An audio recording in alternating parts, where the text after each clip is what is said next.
Welcome, hi. Welcome back. It's been a while. How have you been? How was the weekend?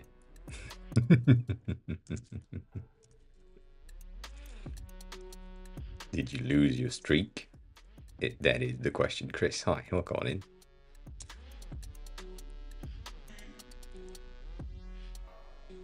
And Cat, hi. You can't hear me, but yeah. Hi, from far away. And Chris, that makes sense to you, right? I mean, that to me makes sense for you based on the events. You know, things, the weather, the activities.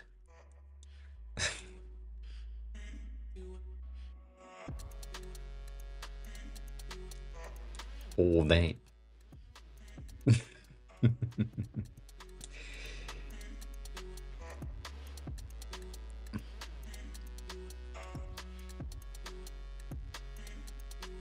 Yeah. Did you get robbed again in the new house? That's my question. I know that the house has been robbed again when you left. That's what I remember. But I don't know much. So that happens. Yeah, yeah, yeah. Yeah, cool, cool, cool, cool, cool, cool. My my mom is getting robbed as well lately. It is the season. It is the season. Um, but yeah.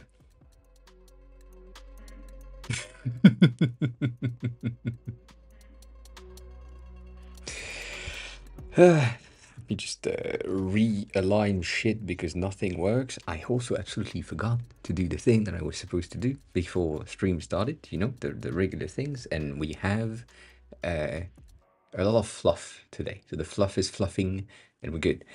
Daniel, hi, welcome on in. Have a good low, good morning, and all that. What is broken? Everything is broken? Everything is broken. Cool. Weekend has been pretty good. I've been working on the Android app as stated as the title of the stream today. I hate it. I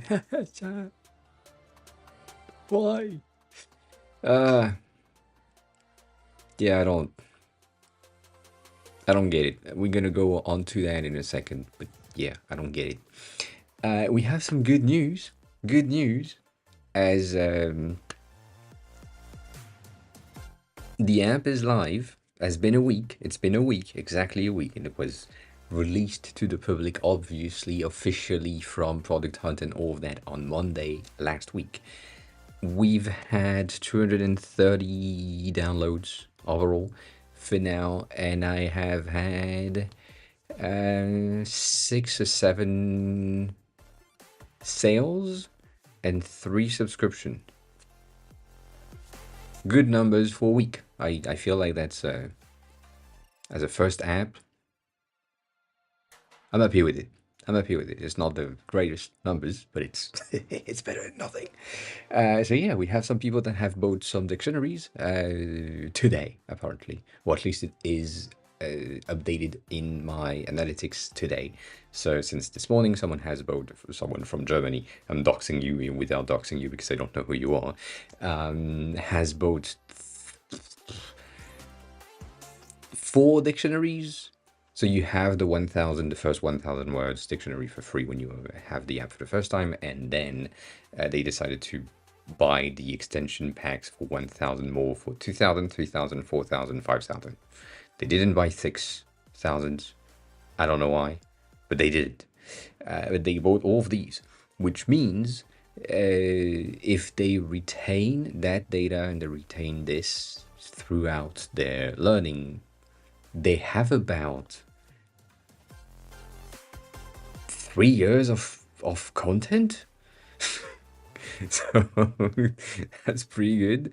Knowing that the plan that I had was the first dictionary is about 9 months of learning with someone that is heavily involved, and that does quizzes of 25 questions a day, 1 to 3 quizzes per day.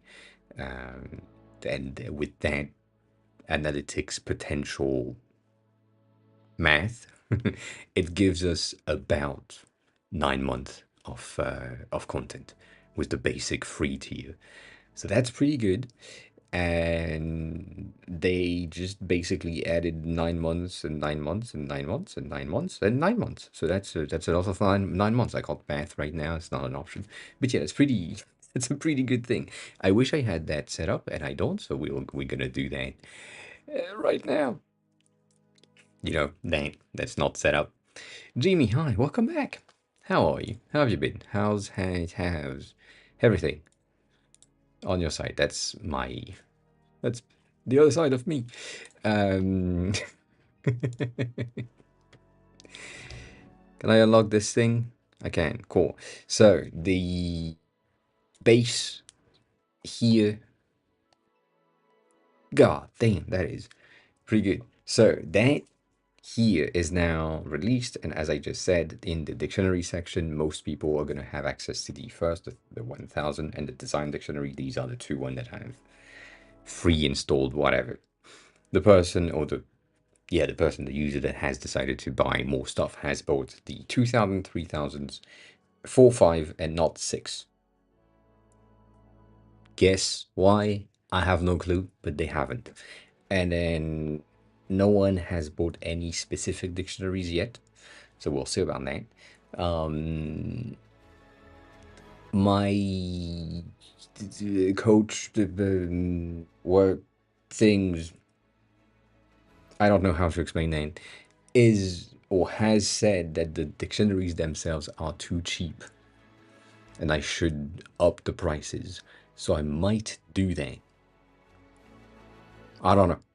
I might do that. They are currently sitting at 2.99, and she's saying it should be double, like 6. It feels weird to me to put them at $6 when the subscription for months is 7. So I feel like if I did a $6 per dictionary, if you get like a subscription, you get a token to unlock whichever dictionary you want for free as a reward type of thing. Maybe, I don't know, debatable. But yeah, that's the thing. But then it has been released, and since you've been here last time, Larkham and Chris, both of you, things have been added, as in the delete challenges right there, the teeny tiny thing right here that basically gives the user a bit more incentive in coming back every day. And it's mostly for free users, as in paid users have no incentive of using this because it's giving them, guess what, coins. So that, just, you know, if you don't, I mean, if you have a subscription, you don't have the need for coins because coins are only used for the lives right now. And if you have a sub, you don't have lives, or you have infinite lives. So there is no need for that for now. But I will add some stuff later, maybe. So that's new. And then I also changed the page for the plans to have something that is a bit more nice. I don't know how to say that. It is nicer overall. It is way nicer in light mode to me. Like, it's because you have the you kind of really see the outline of the cards and the transitions and all of that things. It's kind of neat. But it's light mode, so there, fine. So that's new. And what else? I think that's about it. I think that's about it. Most of the other things are just there. Though the biggest news of all is the thing that I just posted on Twitter and all of the other platforms, which is, sadly, this. This pisses me off. So, I've been working in Android Studio for the past 2 to 3 days, trying to get the app in a way that makes sense and that works, and it doesn't. Things are just not making any fucking sense. And yeah, I don't really understand it. I think that just work, as in the elements that I had in the iOS version doing the transfer kind of worked.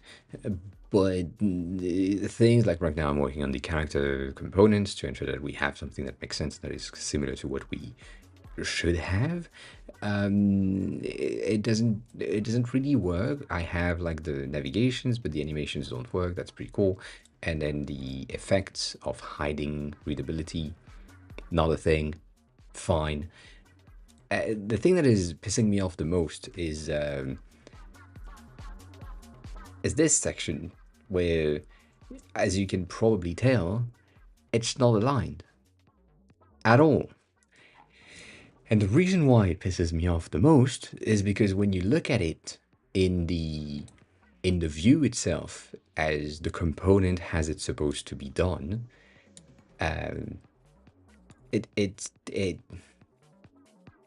it's perfectly centered. I don't get it. I don't get it. It makes no sense. And it's supposed to work. It doesn't. So that is frustrating. All of the thing that I've been kind of working on yesterday have been this, to ensure that we have like a workable-ish type of thing. But yeah, that's not working. So I will work on it. Next availability for the Patreon one-on-one is gonna be next week, as far as I remember. I should check, but I think next week is gonna be the first thing. This week is, yeah, not next week. In 2 weeks, basically the 16th. December 16th is going to be the first available day, depending on your time zone. But yeah, in 2 weeks ish. Kinda, roughly. Next week is just fact. But yes, that has been the attempt today in trying to figure out how to do the whole thing. And it's okay. It's not great, but it's okay. Like, all of the Android Studio behaviors have been kind of figured out-ish. Things are working-ish. And what I don't understand is this, like this whole section right there. Every time you need to have a component or an element that is supposed to be working through the Android native behavior, you need to import the thing. Like it pisses me off. It needs to import any component, behavior, color things, function at the top of each document. And I feel like there should be a way for me to just have like a single import.kotlin file that just says you will have to import all of the thing that I have across all of my files, right? And so we just have like an import whatever at the top, right? That seems like a logical thing to do, but that doesn't seem to work as a base. The second thing that is pissing me off, You remember when I said that SVG were not supported in iOS, and it turns out they are.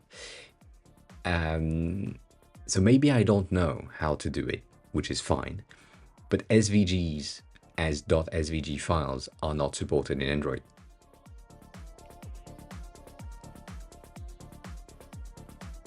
at all. Like not supported, and you need to do something like to have like a .svg that is supported. No, it's if you have a .svg in your like resources folder, it just tell you to fuck off. That makes no sense. So in order to have an SVG working in Android Studio, as far as I know right now, I need to have the SVG itself in an XML version.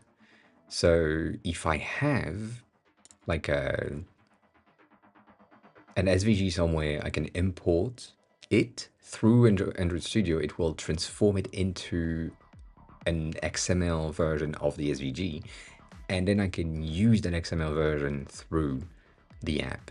But if it's just a .svg thing, they don't want it. That makes no sense. That's the first thing. The second thing is, if you have, that blew my mind today, if you have a capital letter in your name of the assets that you have, they don't want it. If you have a dash, they don't want it. If you start the asset with something other than a letter, they don't want it. An underscore is fine, but if it was a one underscore something, they don't want it.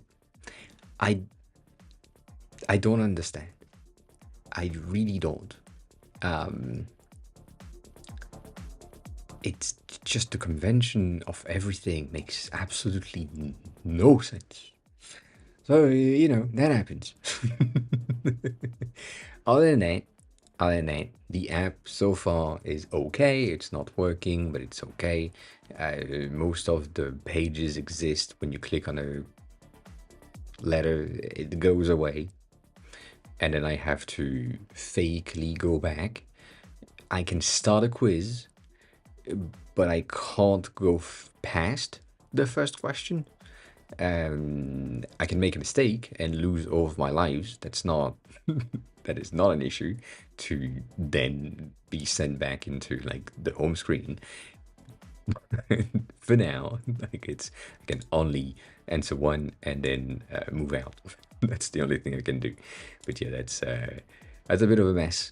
It's fine. It's gonna be okay. At the end of the day, I'm gonna figure it out. But for now, it's just a mess. It looks like shit, and it's pretty good. It has some behaviors that makes kind of no sense as of right now, including the dictionary section, which have basically all of the dictionaries inside of a tab bar, which is not what I had planned to have. And I'm gonna revert to the thing that I already have, and also it put a toggle next to the search bar. Why? It does nothing other than hiding the dictionary list at the top, but it doesn't give me much. Like, it's really weird as a concept of how Android just picked up some of the behaviors. Anyways, details, and other than that, it's fine.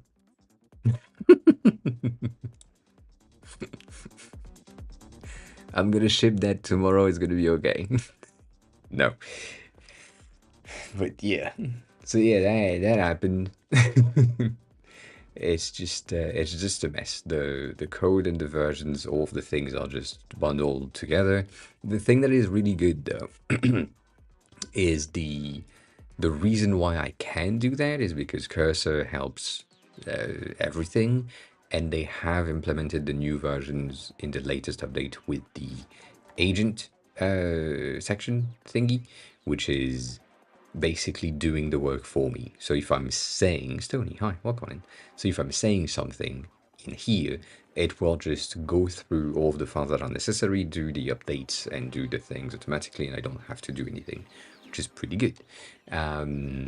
So yeah, yeah, you've seen Android Studio. It's I have a base. I have a base. It's not working, but I have a base.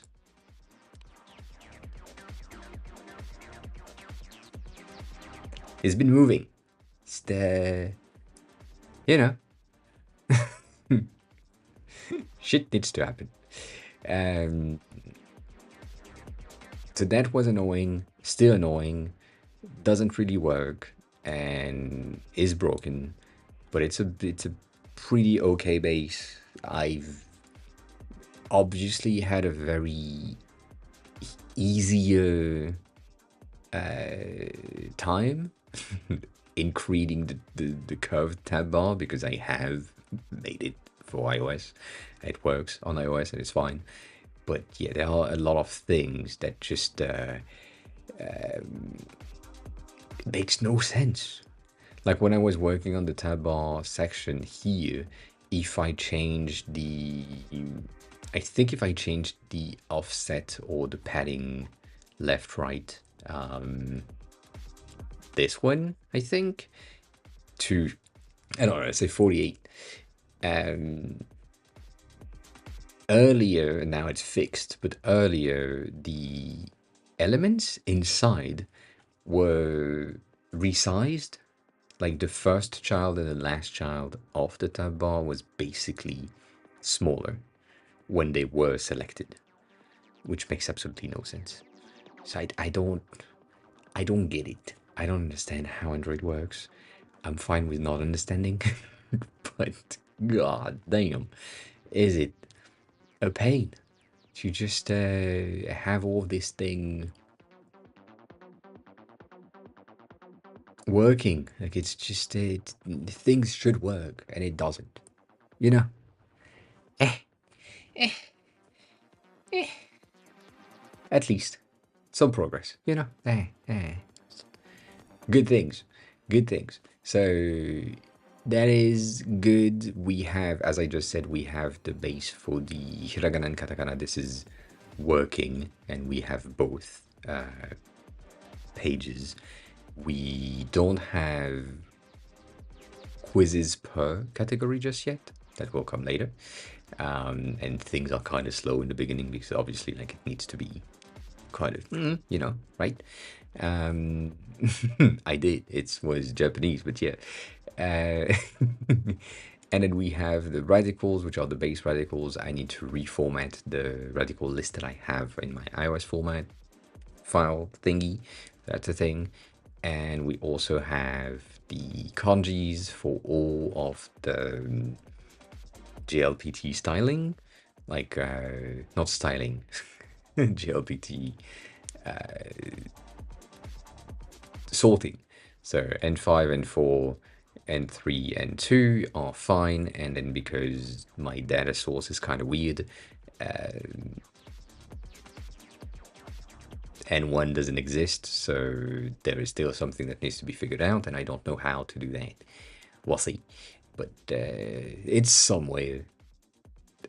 Yeah, also, for some reason, the readings are just not the right readings. As in, they are seemingly the Chinese reading in Chinese, but not how they are pronounced in Japanese. It's really weird how Android like kind of take the data and not take the right data, because these specific readings don't exist in the dataset. That it is weird. Okay, it is weird. I don't get it. But we have this, and we also have the dictionaries with the entries. The content is not there when you click on anything, it just logs out. But we have a base, and I'm happy with it. Android Studio is just a mess, and apparently it is hogging memory like crazy. So I don't really know how to do that. But yeah, that is news. That is advancement of things. I'm kind of sad that I don't have or haven't worked on the iOS app for 3 days now. Like it's just so much better to code for me in iOS than it is in Kotlin. But that's probably because I've been working on that for 3 months and it's kind of familiar. So we'll see. Maybe after a month I will be like extremely familiar with Kotlin and be preferring Kotlin. Um, some of you will say I should have done the thing in React Native. I know that. Mainly because, I would have had the ability to just put the same thing on iOS as well and use that, but nah. Um, I have no interest in learning to code, no. Still no. Again, I'm gonna show you in a second how it works and how it's now even better for me. But yeah. As in, okay, let's do that. Let's do that so that you can understand how and why it's better. Um, here, right? I'm like, so now in at file name, which is gonna be kind of detail screen, I get. Kind of detail screen. We have nothing.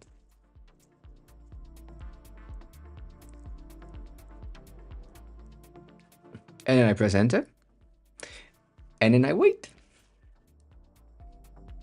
And then the good thing is, it's gonna read the file, read the dependencies, check the other things that needs to be checked, do the updates that needs to happen, and if it has like some commands to run through the terminal for me, it will do that for me. If it doesn't, it doesn't.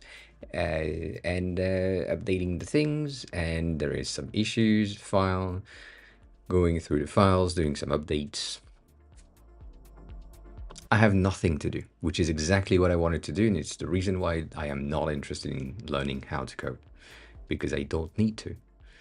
As you can see right here, that I have no need for it. And for anything that I'm doing, which is surface level, basically front-end work, there's no real need until I am not coding. I'm doing nothing. I'm just like doing this and then checking if it works, launching the thing. It launch, good. It doesn't. I'm sending the error code to cursor, and then yeah, that's it. Like that's all I'm saying. Like here, it's still empty. So yeah, I'm just gonna say it's still empty.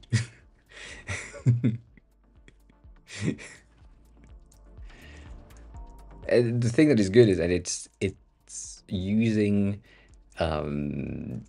natural language.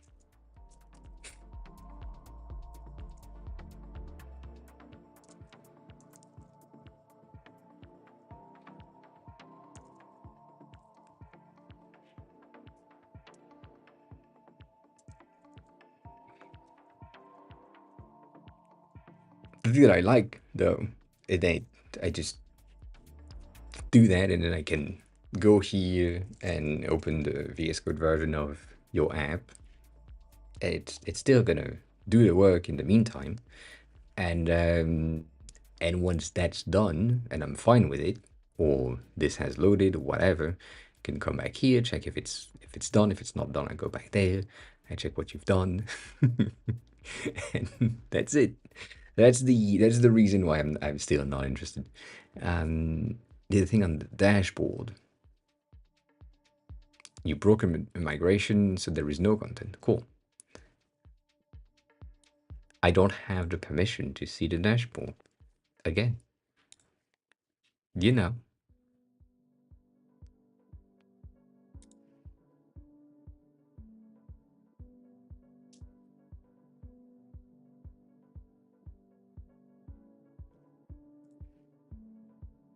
Ah. Aha. It's pretty good to know. Um,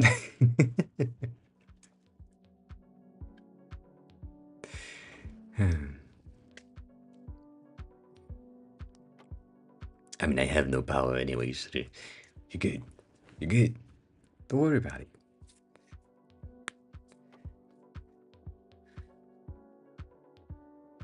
Have you, by the way, that is crazy, but fine.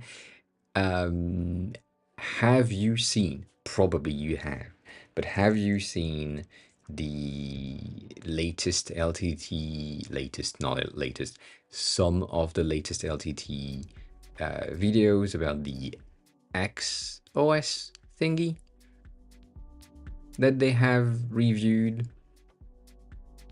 Have you seen that? Okay, cool. So, my initial feeling about that video specifically has been this is pretty interesting that LTT has been able to get access to a check of an app and been a sponsor and all the things with Linus giving out money without seeing anything. My first feeling was like Stony needs to email them immediately because Linus has been complaining about Plex and Jake has been complaining about Plex and all of that. Um,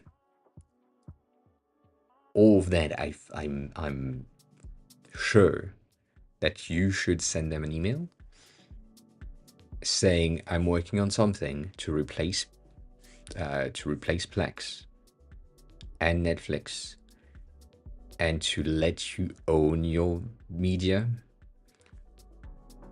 And I'm sure that if you phrase it properly and you can get their attention and you have the right interface to showcase and the right content to showcase, they would be appreciative, potentially help with the development, as in funding and all of that. And I have a feeling that it could be a pretty good thing that you need to do. So that was my first feeling when I saw the video on Hex OS.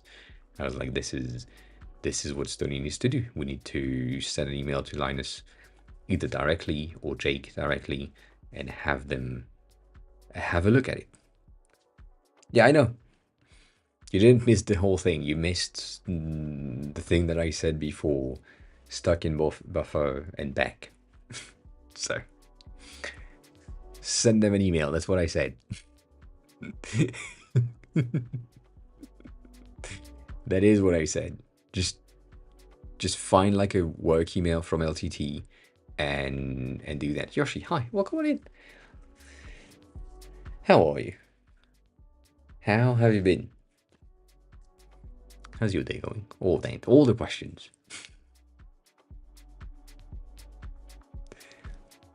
But yeah, that feeling of, okay, they are testing out things. Linus is willing to invest in things that are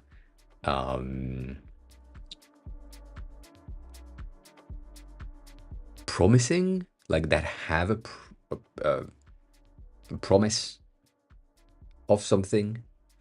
And I think you should just send them an email saying, I'm working on this, it's almost done. You can lie. We have this working, you can test it out. And that's it. Like that's what I'm saying. That's all I'm saying. I really feel like this video overall and the premise and the content, like much. What do you mean I have seen Kyle last time? No. I mean, this thing was not bug free either.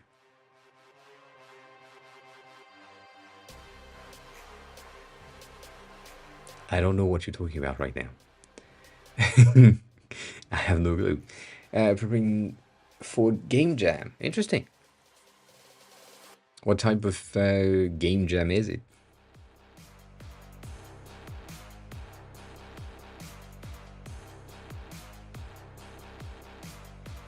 Yeah.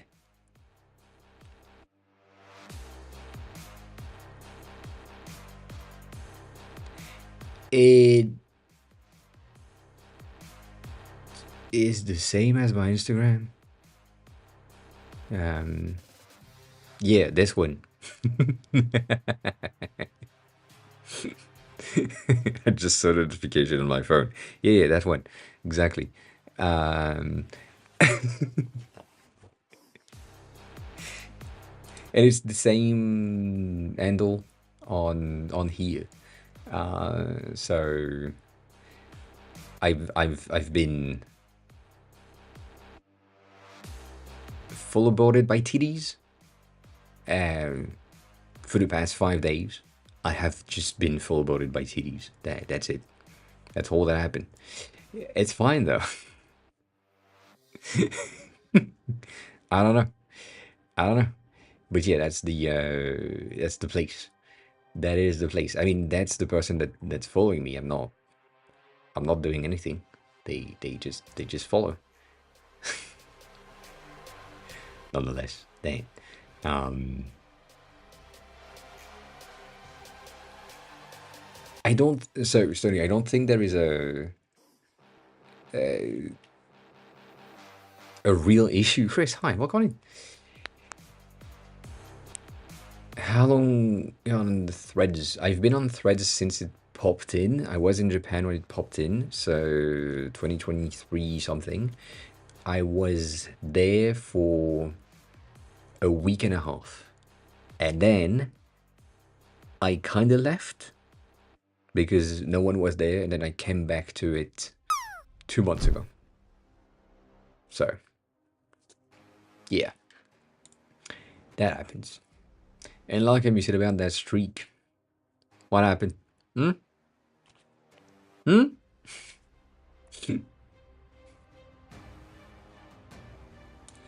I think if I'm going back into the threads and when I posted the first one, um, yeah, is that June or is that American year? It's July. So since July 6th, apparently, I've been on the threads doing the meme of replacing Twitter on my thing right here, which is didn't happen. And then tried to post some design related content and it didn't work because no one was there. And then kind of left and kind of tried to post some video tutorial type things that I had on the other platforms, and then it didn't work. And then I came back with this in October, and that kind of blew up for my account, as in 2.9 views, 2.9k, 2.9 thousand views is a lot for my account. And then I posted the more stuff about the app, and basically the more I'm engaging with the platform, the more views I'm getting and the more engagement I'm getting, which is the reason why the app is kind of existing right now. It's because the feedback that I've had and the 1,000 testers that I've had on the app have been like pretty useful and really good. So that has been like pushed, and now we have more people, which is good. Um, I appreciate it, Chris. Let me click on that link. Survival.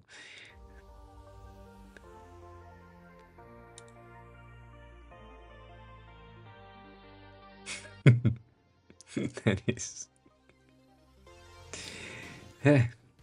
um, Also, yes, Survival and Chris have the same Chris name, so that's fun. Um, what do you mean by this? Can you make this in Framer? I'm gonna call you Chris, and Survival is gonna be Survival. That's what's gonna happen. And then Chris on YouTube as well, because we have Chris's everywhere. It's Chris on YouTube, So that plenty. Uh,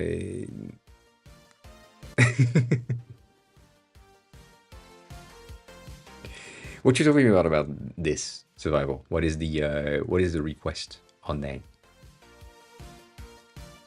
Like, is your goal to have a macOS environment as a browser thing? Is that your ID? If that's the case, then it's a potential option. Yes, it's annoying to do, but it's not feasible.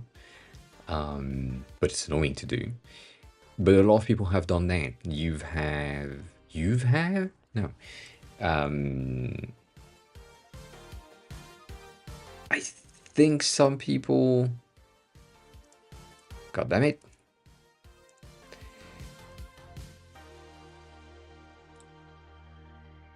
Some people have done this many times, and like this is a portfolio website from someone that is like on Webflow, so it exists. And if you wanted to have like send them an email, you would click on that, it would do the thing. You have the content, you can navigate through, you can send them a message. Like, these things exist, and so you can 100% use that as a base and structure. This is one that is made in Webflow. There is many that have been made in Framer as well. So if you trust what that as a concept, yes, just take a look at it. It exists. It's somewhere. It's gonna be fine. It's gonna be fine. N0 return is now following. No return. Hi, welcome on in. How are you? Who are you? How did you find the stream? Thanks a lot for the follow. Appreciate that. So yeah, other than that, if that's your question, as in having like a macOS style landing page, yes, it's feasible. If that's not your question, then I don't know. Yeah. I still don't have permission. Study. What the fuck happened?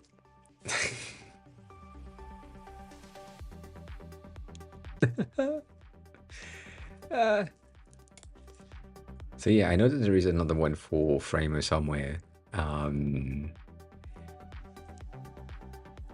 There is not a. So I'm gonna rephrase name. Chris on YouTube is asking, how is it in Japan? Is there a big appreciation for design and creativity? Yes and no. There is like both sides. It's kind of weird, as in. Good job, Larkin. That's a sick burn, indeed. It is well timed as well. Appreciate that. They have a bit of an appreciation for creativity and design in general. It is different. It is kind of. I don't want to say that it's more minimalistic, but it kind of is. It doesn't have an appreciation for digital design just yet. There is like a bit of a shift in the companies and the enterprises that are like kind of doing or trying to have some Western, I hate that word, but Western style design in their landing pages and their websites and apps. But most of them still are catering to the Japanese audience, which has a different. How can I say that? Like habit. compared to other platforms in other countries. So things are still kind of tied together and bundled in tight places, like my ass. That's not. But yeah, that's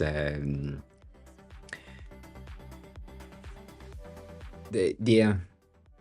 There is an appreciation for design, yes, for sure. There is an appreciation for creativity to an extent, and it's also interesting as in Marmalade. And hi, we're calling. How are you? It's interesting because the like uniqueness of the people of Japan is kind of put to the side, um, because they want people that follow the rules that are really integrated in the companies and society and all that. And if you are like kind of unique and creative, you stand out. So they like it without liking it, but they need the creative to create more stuff. So that's a bit of a weird thing. And the reason you said I'm a computer programmer, found you in that category, which is pretty good. And you saw my stream. I appreciate that. Well, we do mostly design stuff. We talk about the app that I'm building, which is on the side usually. But yeah, I'm not a dev much. I do code stuff, not much, because I'm bad at it. But yeah, other than that, um,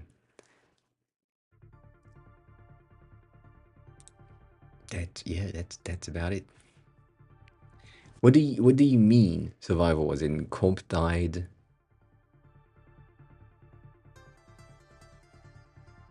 What do you mean by too saturated? As in this is too complex to do? No. Like if you really want something that is more macOS styled app, um, there is plenty of options. Um, but yeah, you doubled the wrong letter. It's can with two N's, not two A's, but it's the same thing. It's just taking process if you're using AI to create an app like can. I tried in the very, very beginning. I used Claude to try to see if I could like basically generate a basic, I think, iOS screen. That was the main ID. And the content that came out seemed to be pretty good. And I copy pasted from here to Xcode and seen if it worked. If it didn't, I just copy pasted the error codes into the chat boxes and said, this is giving me these errors. How can I fix that? It gave me some updated code, and then I paste that on Xcode, so on and so forth. Like very back and forth, very simple, very easy. Right now, what I'm doing is this. I'm using Cursor, which is kind of much better. As of right now, I have an issue, which is if I'm clicking on a component, it tells me no Kana selected. I'm gonna just check if it says the exact same thing on the radicals. It doesn't, so that's the thing on Kana section. And so what I'm gonna do is it's just tell it and say, right now, it's telling me that no Kana are selected, even though I tapped on a character. Then I press enter and I move on. And I forget about it. And it's gonna just do its things because it's in the agent mode. And it did the code for me, do the updates. And if it works, it works. If it doesn't work, I'm just gonna paste the errors and say that there is an error there. It's giving me this error. Sometimes I don't even bother to be a gentleman. But yeah, other than that, how, Chris, did you just create an account? That's crazy. Browser doc ID feels slightly generic or done before you. I mean, if you think it works and it match with the thing that you want to build, I think you should use that. I feel like survival. This is this might not be the best uh, option as a landing page for software.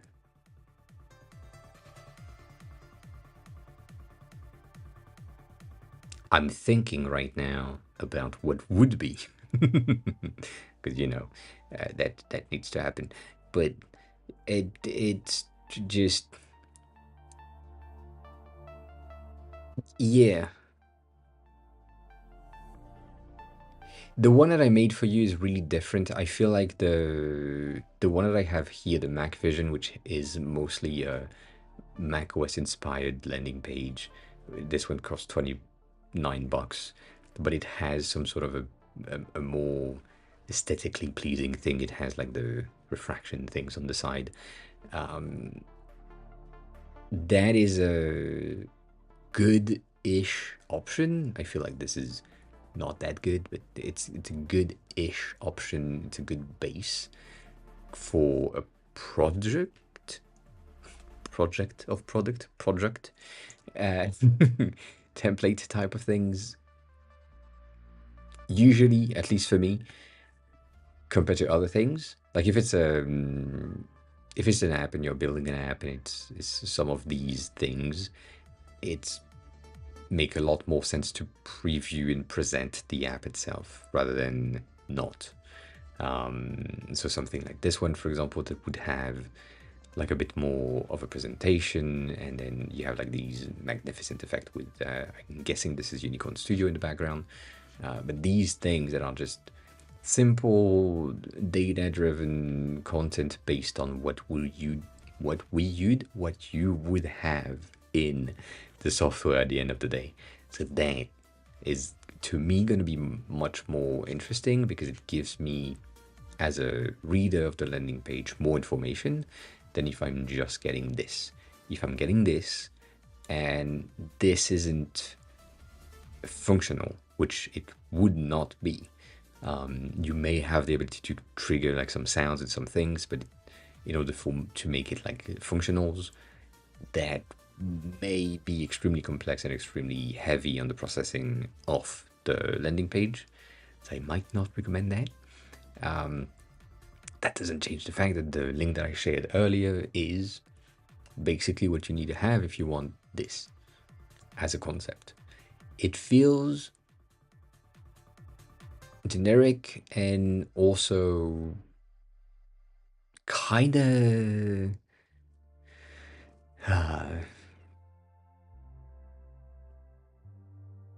how can I say that? Half-assed?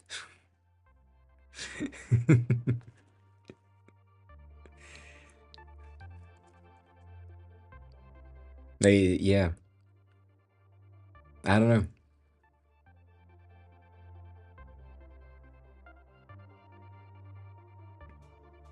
I don't I don't think that would be a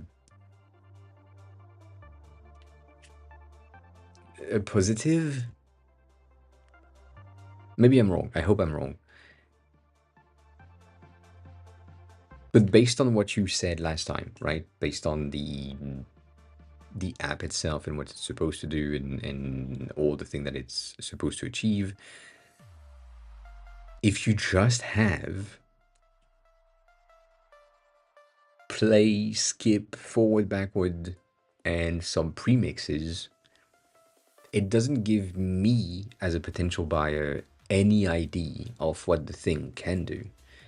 Like, I wouldn't be able to judge if the app is good or if the software is good.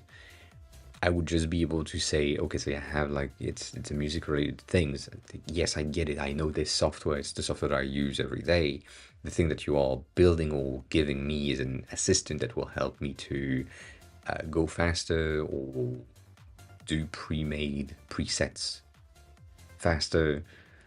I forgot exactly the everything, but that's what you want to have. And so if you don't give me that as a user, like you're telling me that you are giving me an assistant that will do things for me, and then on the landing page, I'm just seeing like a play, previous next, pause button, and maybe load a different file, it's just weird.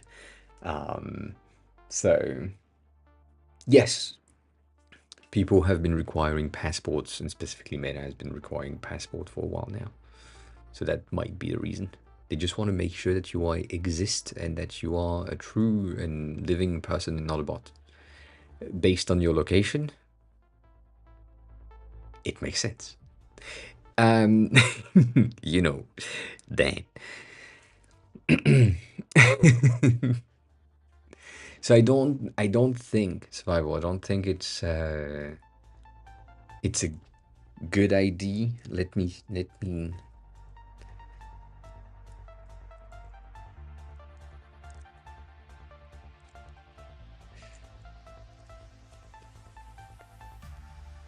I don't remember, but yeah, that's another things. No, I said nothing, but like based on where you are, there are a lot of people that are from where you are that are running uh, device farms. Therefore, it makes sense for me to ask for, is that really human type of thing.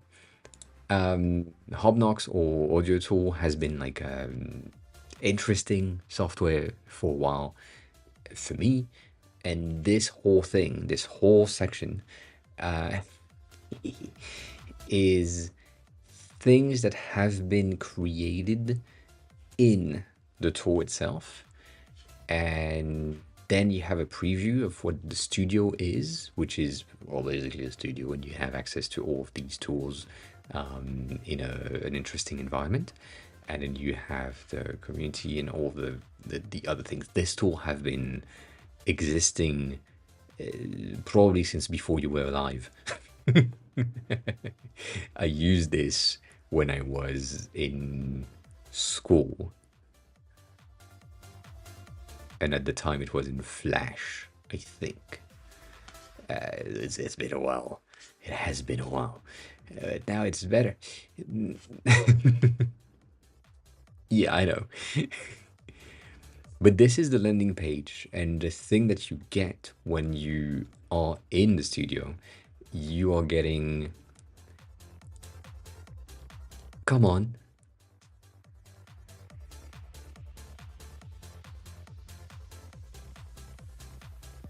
Ah, I see.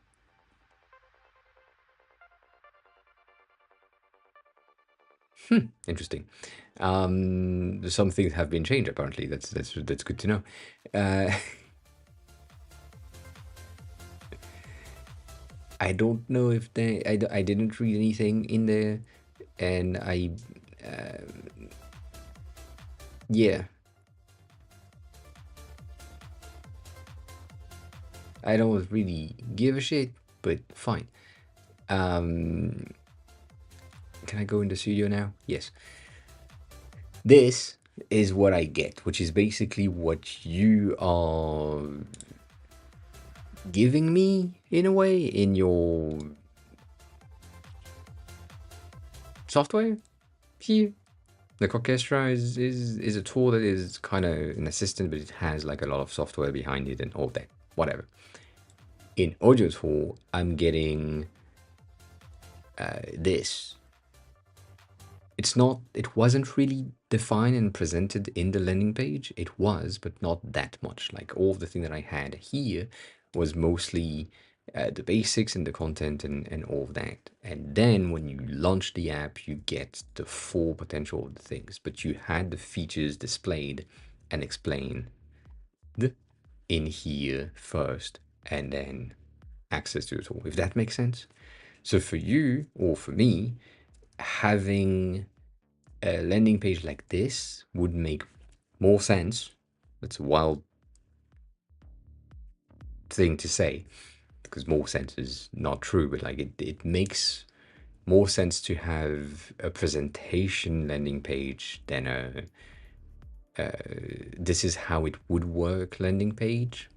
Like you could have things that work the same way, but it feels wrong and frustrating.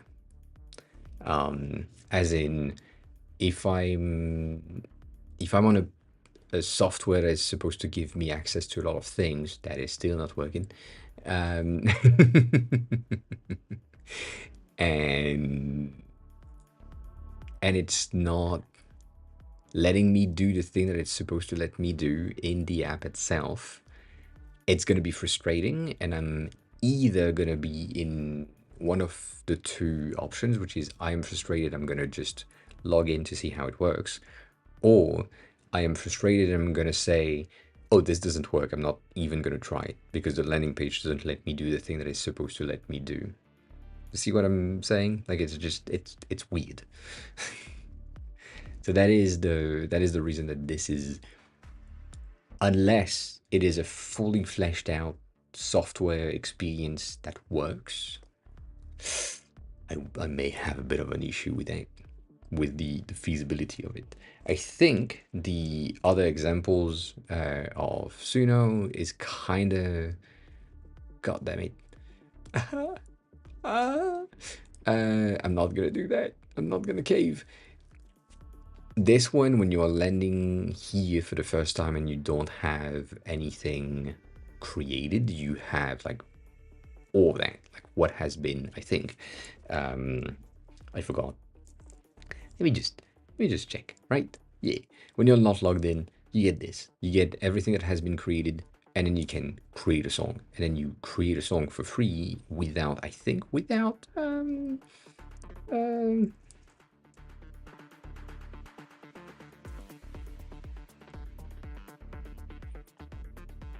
without an account? Yeah, you need an account. Cool. So that is a bit frustrating. I think they should generate like one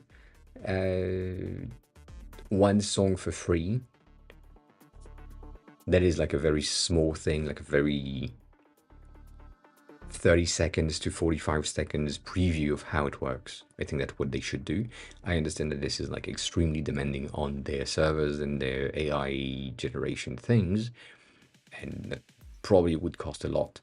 But with that in mind, like I have access to most of the app and most of the things, and just like this is frustrating. Like if I'm not able to listen to the content and navigate the landing page and the app itself, I'm probably gonna close it. And so for you, I feel like it's kind of the same. Like if I'm here and I can't really click on the things and navigate and move things forward and backward because it's supposed to be software that I know, right? As far as I remember, it's supposed to be something that is plugging in to one of the DJ software that already exists. So if I'm getting this and that's the interface that I know, I'm expecting it to work because it is my home. Therefore, I will know how to click on things to attempt. And if it doesn't, I'm gonna be frustrated. I'm gonna say, well, fine, me. It is a landing page, so it makes sense that it doesn't work. But if it's someone that doesn't really know how landing pages work, you know, it might be bad. Might be bad. So yeah, that's my take. And also, yes, that is a very weird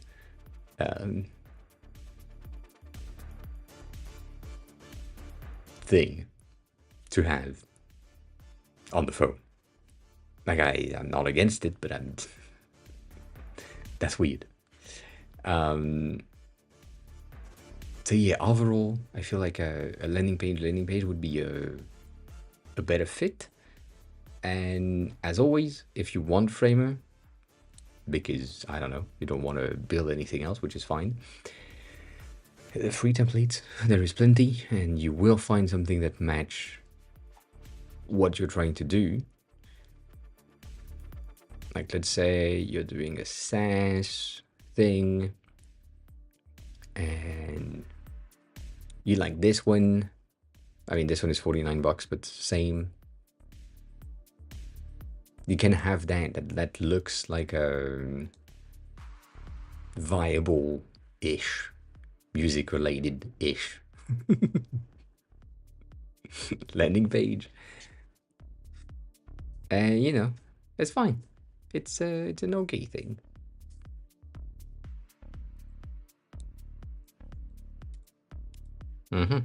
That's bad. That is really bad. Yeah. But yeah, you see my point? Maybe you don't. These are cute. These are cute.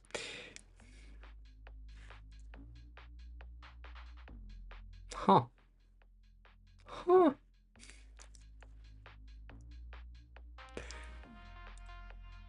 So yeah, templates, free, always good ID, good resource, good page, good content. All of that is going to be enough. So, yeah.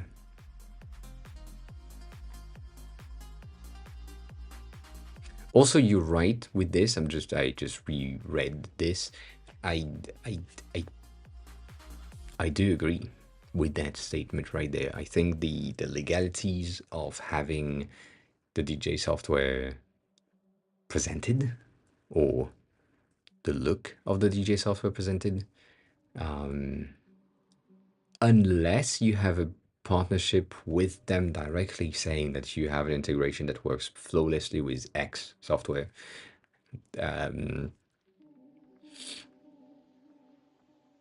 might be better to do like a simplified DJ UI app type thing.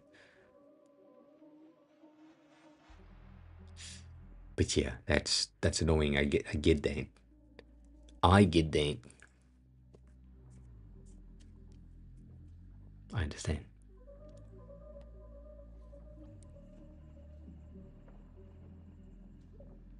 But yeah, like going back to what I said earlier, which is in the apps related templates, for example, and I took the free versions, I looked at what was available here, and then I found this one, and I liked this one when it comes to the landing, loading, content, all of that.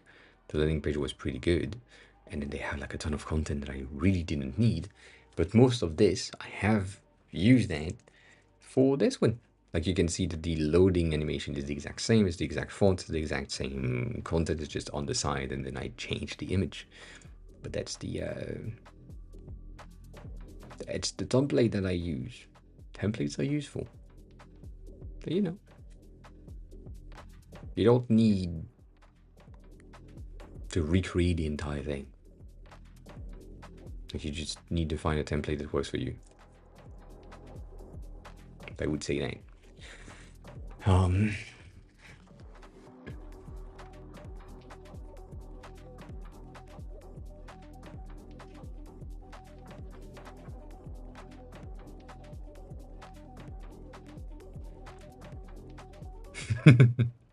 Do I have? I don't. Okay, I see.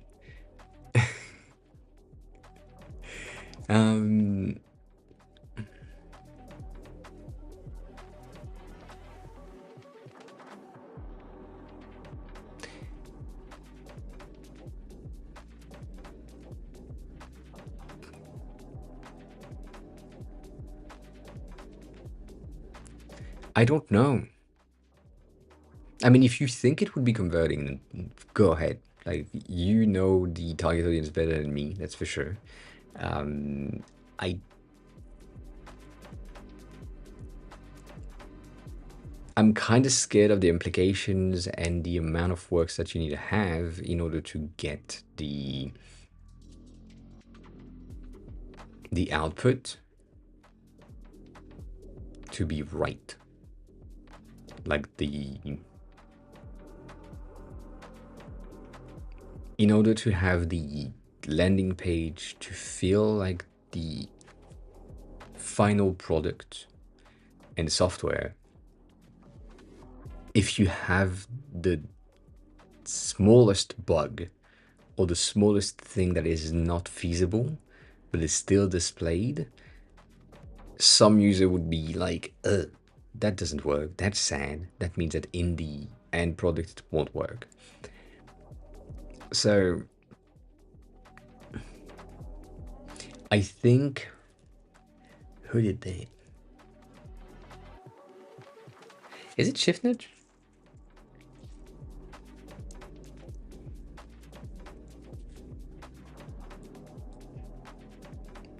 I think shit like this, for example, when I'm moving things around and then things go back in place, at some point I have a memory that like some people have made this similar things of having the cursor of someone else coming in, picking it up, and bringing it back where it's supposed to be. That would be a better thing, like a better animation. Like I've moved things around, I have reorganized stuff to create like a new Figma logo. Whatever. It's not the right one. It works. So all of that feels like an interactivity that makes sense because it's just moving things around and nothing is playing, nothing is activated. I don't have like a lot of interactivity to it. But I'm thinking about other things at the same time. I know that we have had done in the overlay sections, I guess it's on this one now. I'm thinking about it now, I think it's this one. When I did the Figma overlay thing, it's probably not there.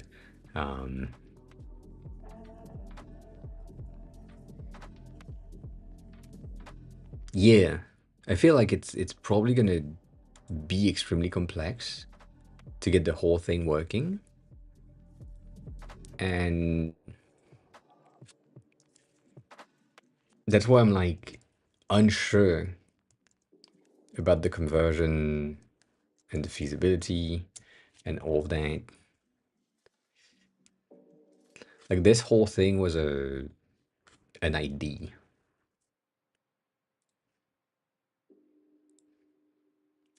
I don't know if it works still. It's been a while.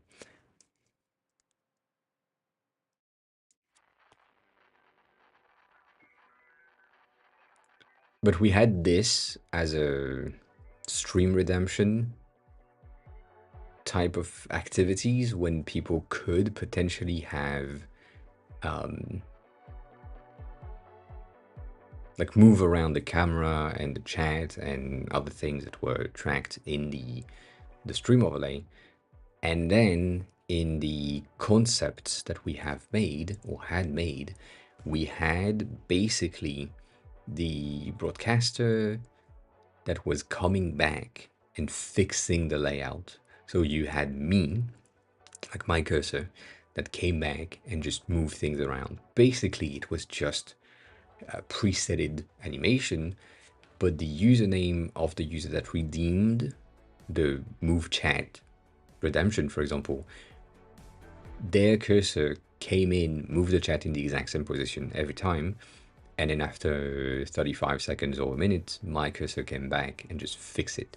That was the initial idea for this concept of this overlay, and it kind of worked. We made that happen 3 to 4 times to have like a chat element based on username and all of that. And I feel like this type of animation would work, as in something is just happening, but I don't have any say on what's happening. So when you have like videos on landing pages of showcasing project management software is the thing that I have in mind for some reason, like Monday.com, which I'm sure they don't have anymore. But we never know. that has like a bit of a presentation of how the software work. That used to be a thing. Like shit like this doesn't really let me do anything, but I kind of can see how the software is used like this. Like I'm hovering and something happened, and I'm not doing anything, but I'm hovering on the image, and it shows me how the software is used by someone that knows how to use it, and it's a video or GIF or whatever recording or pre-recorded thing. That to me would work for what you're trying to do better than letting the user do the thing and navigate through the content, if that makes sense to you. Like it's just you record yourself do something on your screen, and then you use that as a content on the landing page. I feel like this is much better than having the user move things around. And then maybe have some hover effects the same way that we have on Clerk, which we use as an example every time. But, you know, like shit like this, on hover, you have something that moves, and that's it. But, you know, that's just,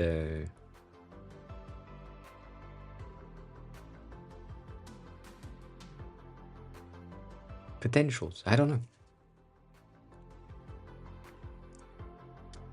I fear the frustration of the users. That's the whole thing.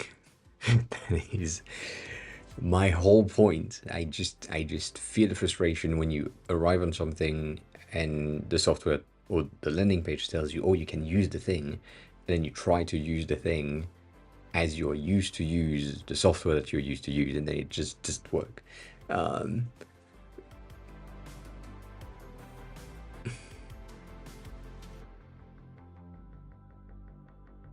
You think it should be avoided? Like I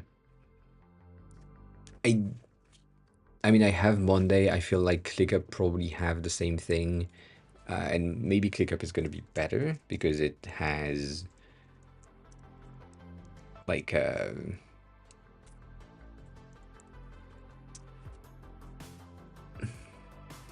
yeah, a cursor like that looks like yours. That's there. Yeah, that.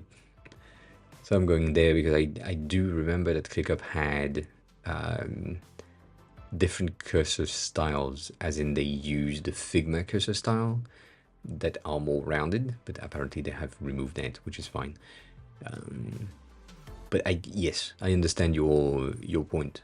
Like they had these types of cursor right there, which is not a real cursor, but it made sense.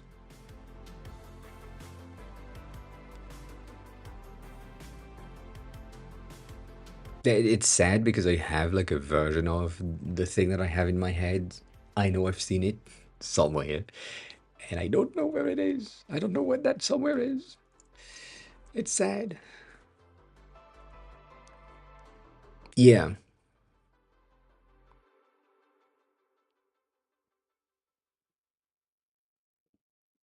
I think if you have like a mockup wireframe style DJ software, which is basically you take this and you simplify it as much as you can, which means you have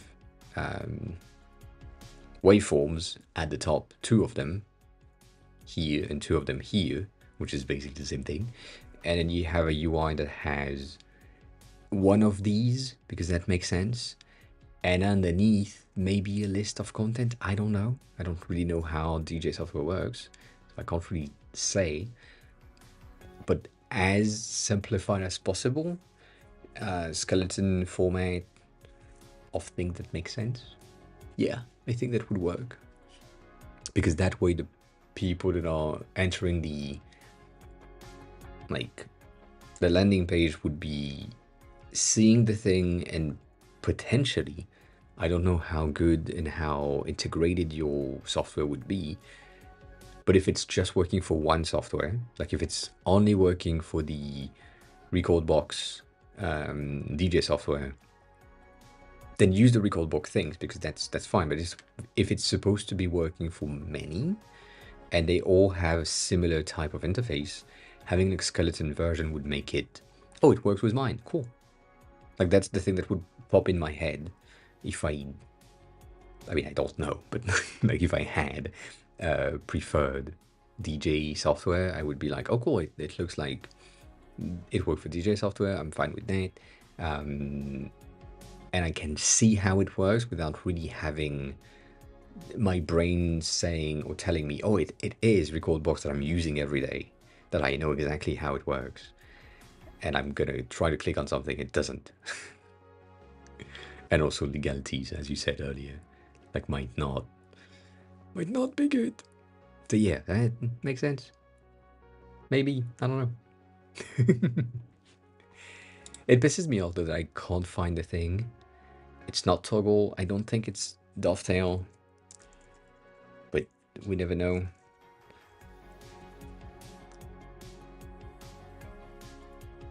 Like this is supposedly, to me, this is the place for video, where you would have like a recording of how things work. But just this might be enough, to be honest, to have screenshot of how the app works in situations might be enough. Like this is fake. That will never happen. You will never have your cards fly out on the side. So, you know, that's just a presentation and marketing content, which makes sense. But yeah, I wouldn't go the high fidelity type of thing route as much as possible.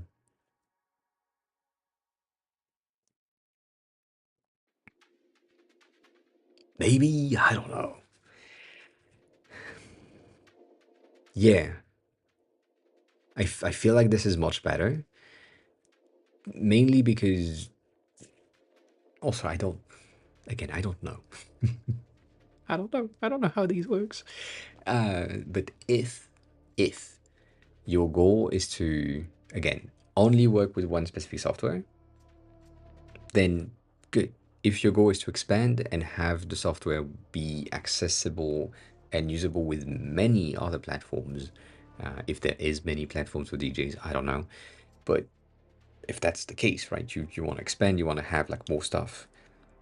I don't want to have the user box your software into a thing that in their head they say, oh, I can't use that because it's only for X software that I don't know or don't use or don't have. And I want them to just come here and say, oh, it's an assistant that does this for me as a DJ, not for my software that I'm using as a DJ. I'm more on a conceptual thing where have a good rest of your day, Chris. Take care of yourself. Enjoy the new house. And the lack of wind. Because I think there is less wind now. Kinda.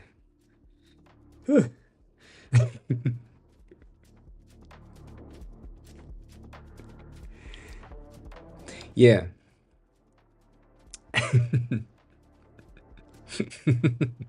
I am vague on my telling. I am vague on my telling for reasons. So yeah, I think broader is going to be way better, in my point of view, as always, to ensure that anyone can kind of say, "Oh, it's for me." Like I'm a starting DJ. I don't know exactly what I'm doing, and this is an automation for DJs. Therefore, I kind of need that because I don't know what to do right now. And then I'm a senior DJ. I've been DJing for a while, and this is an automation for DJ that can like record my sets and my presets, and I can see how things work. This is good for me. And then maybe underneath in the landing page, you can say that it's currently supporting record box, something else if there is something else, and that you are working on supporting other platforms, if that's a thing. I don't know. Maybe you're lying about it. I don't care. But down, like down in the landing page that says, "Oh, we are working on more stuff that is targeted and specific and specialized for the audience that we currently have." But as far as the landing page hero header, you should be as broad as possible. I think, and obviously I'm biased, but this is my landing page, and I'm just saying, learn Japanese vocabulary you care about. That that that's it. I'm catering the app to you as the user. Like I don't want anyone else but you to use the app and have the content that you want. And for you specifically on here, you want an assistant for your DJ software. So you have your software specifically is an assistant for DJs, and it provides automation for DJs. And that's what you need to push. And then afterward, maybe if you scroll through the landing page, it basically tells you that it is tailored to like mid-level something. I don't know exactly what I did, but have like the specifics and details and all of that. But it's there. It's downstairs. It's not at the top of the page. Like you just want to have the user say, "Oh yeah, that's for me," and then they scroll, and then they discover the details. But at the beginning, they want to say, "That's for me." If I had said something here that was about learn Japanese vocabulary about slangs, or learn Japanese slangs, maybe someone that want to learn business related content would be like, yeah, well, that's not for me. Click out. But then they scroll through and they see that they have like a dictionary for business, and they would be like, oh shit, they have the content that I needed. But because they didn't even scroll and they just saw learn Japanese vocabulary for slangs, they would have clicked out. So just as wide, as broad as possible in the hero section is always a good idea, or always better than having something extremely specific, unless the tool is extremely specific. I don't have like another thing in mind for the broader or the specificity. I'm trying to think about it. Obviously, I can't. But thank you, Stony, for giving me bank access. I appreciate it.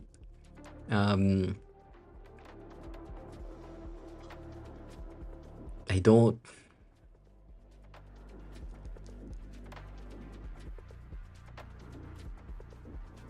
I don't really have any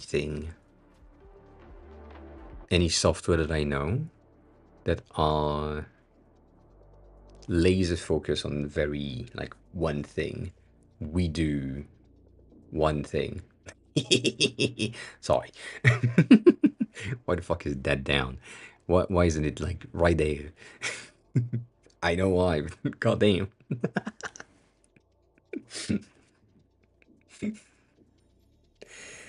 I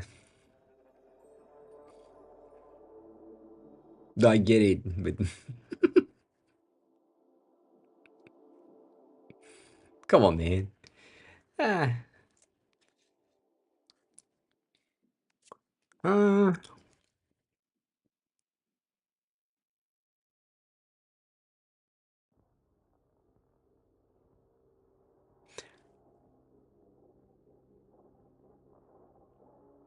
hmm.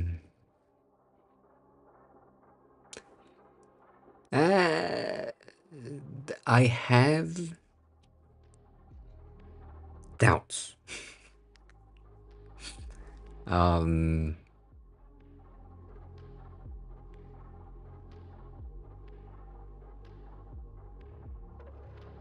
I get it.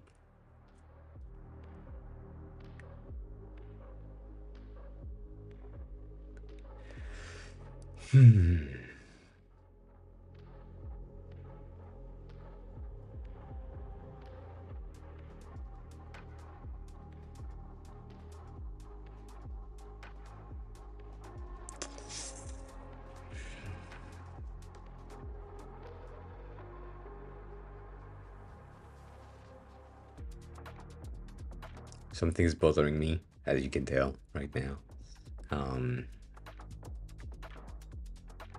So there is many things that are bothering me. The first one being they all have the exact same path, and so if the path is the same, as in same IP, same folder, same folder, same folder, subfolder are different, as in anime, films, Marvels, music, whatever. I may tell you to have like a parent thing, as in parent being all of that, and then you have anime right there, and then you have a second one that just has film/films, which is kind of weird to me, but whatever, it's the same. It doesn't really bother me that it's duplicated, not that much. But you just have like a dot/film/film / whatever. Until here you have like Marvel, and then on Marvel you have a sub-level that gives you, it's not overcomplicating, it's simplifying. That's the thing. It's simplifying the brain path, as in, oh, they are all coming from the exact same thing. I get that. That's easier. Anyways, that's the first thing. The second thing is, I don't know.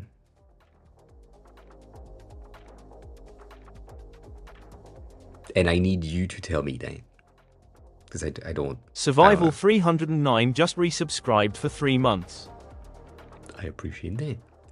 3 months already. God damn. Also, then, I mean, sorry, 1 second. On my side, on my phone, it's telling me that we are at minus 114 subs out of 160 subs on the goal, which is not true, but except for the sub, I appreciate that. Welcome on in.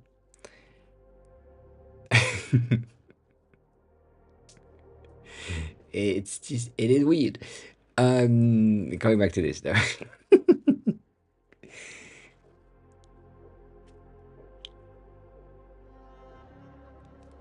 Is it common to have multiple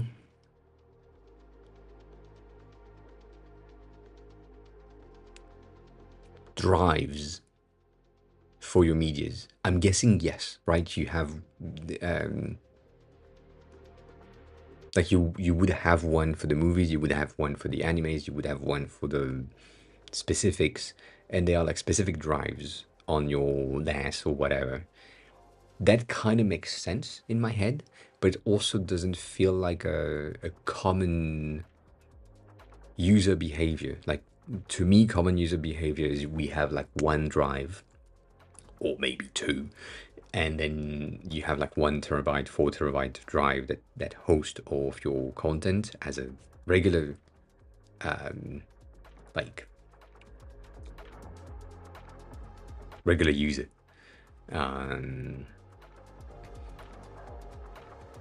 And that's it. But yeah, I need to check something, because obviously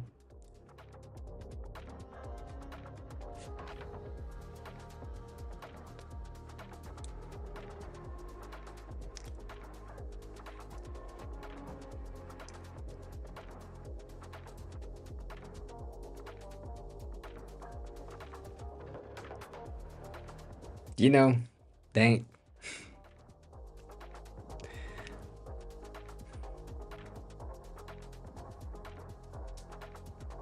Yeah, no, I know that the dashboard is more for the advanced users, but I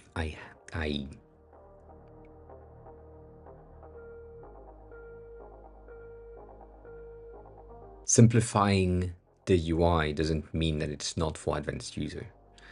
It means it's easier to manage and understand.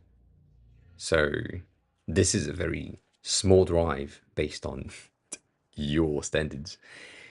But if you had a way to say, this is the drives that you're using, like 1, 2, 3, maybe. And then in the first drive, you have basically the thing that you currently have, but not by folders. I don't know. The folder thing is kind of throwing me out in the sorting and the understanding of what's where, which where, why. Like I don't I don't think I want to see this if it's at 0%. Like that makes no sense to me, which is good here, for example. Like I only have music and others, therefore I don't think I would want to see this. Like it makes no sense to display data at 0%. Has never made sense. Um, so if I don't take a look at the UI itself because I don't mind, which is kind of true, I I'd say I would remove the 0%, because that is easier for my brain to read.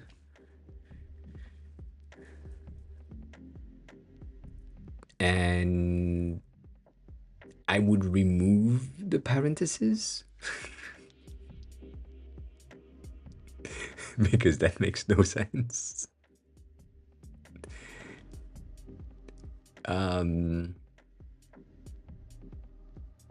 Yeah.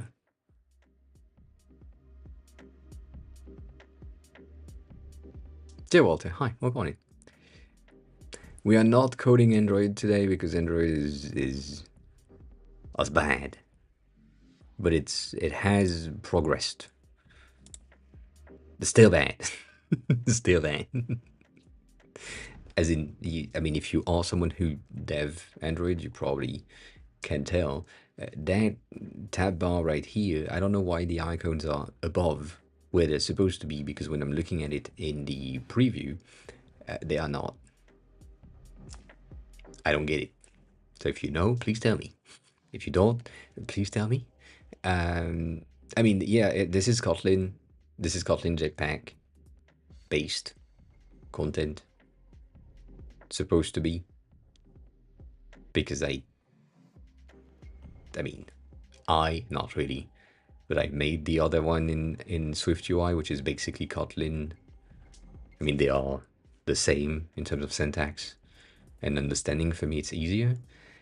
But yeah, so if you know in Kotlin how, why that would happen, I would love that.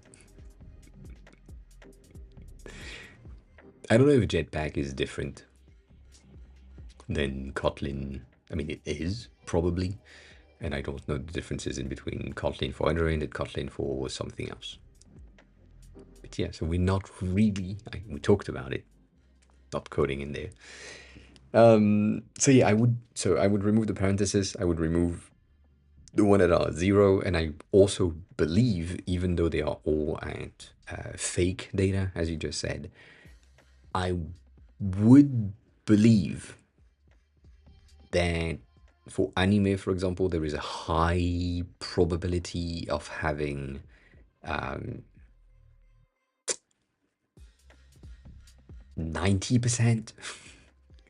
in TV show and then 2% in movies, potentially, if that's the icons that you have decided to have. And then music shouldn't be in that library. It shouldn't. And then I have a question that is weird, but you tell me. These are folders. How can a folder have free space? I don't understand that. So maybe there is a technical thing that I don't know.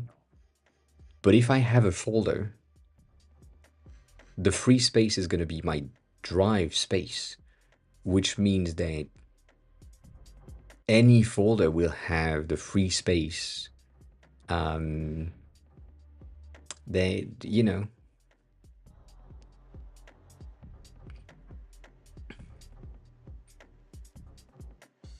why? No.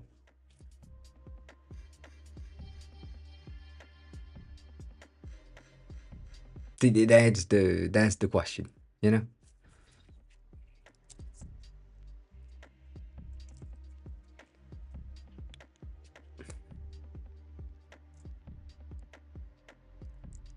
Um, ah. Mm-hmm. I see.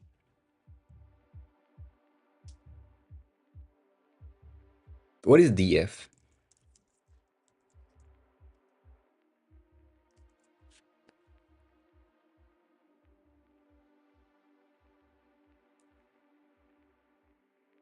Seems like a lot.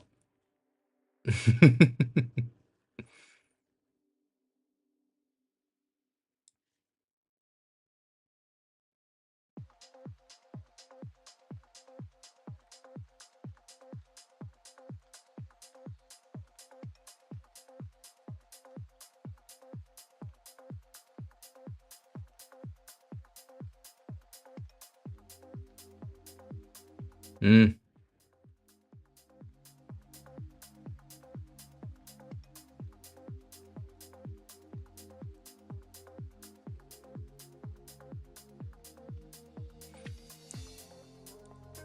Is that the,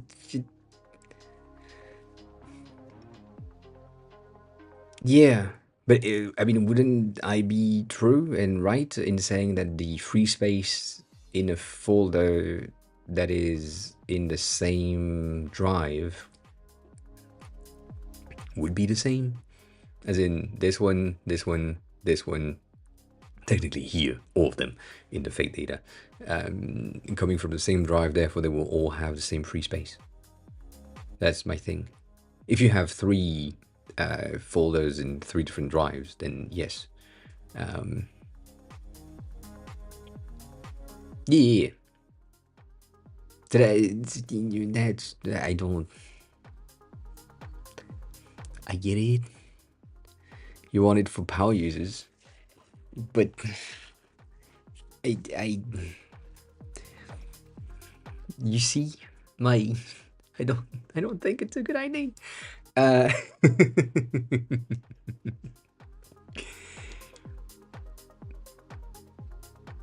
you know what? I'm gonna rephrase what I just said. I don't think it's the right representation. Right? Cool. If you want or have or need all of these, fine, get it. I don't. It doesn't do anything, so I don't care. But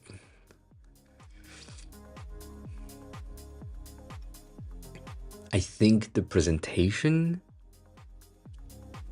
could be better, and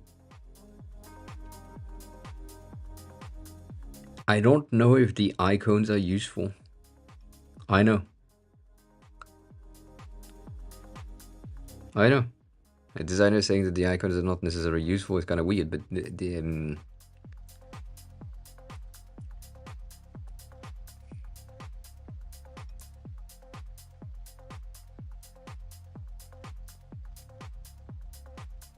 the reason why I'm debating the icons themselves is because most likely the the icons are gonna be coming from the libraries, right? You have your libraries that you have defined, and technically speaking, if I'm creating a new library with a new icon, it's gonna pop in that array of options, right? That's the because all of these are my library for movies, my library for TV shows, my library for all of that. And so if I have a new icon that is also a TV show, but then I'm using the same icon, I may be confused, which is the thing that I'm confused about here. You have the CD, which is others, and the CD for free, which I know free space is weird to represent as an icon, but like that is going to be complicated, first of all. And having labels and percentage, why not?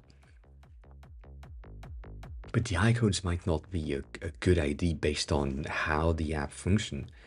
Because again, if I'm power users, so you, and you have like way more libraries than these, that specific page needs to have way more defined chunks per folder. So that's the thing that I don't like.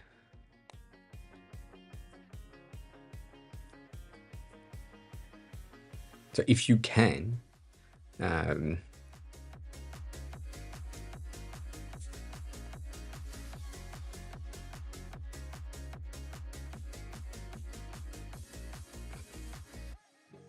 there are the media types in the folder.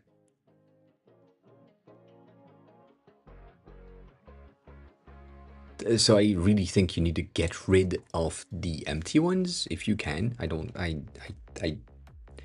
At some point you said can't, and I don't know if you said can't for something specific, as in deleting the zero. That was off script, so I don't know. But if you can, then I think you should remove the 0% every time. Like every time that there is something that is a 0%, scrap it out. And that should work better.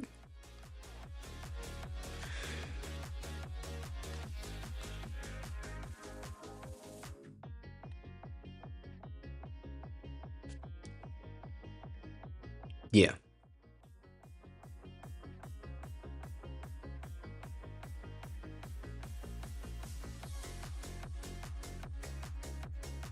Why you can't you drop first, drop last?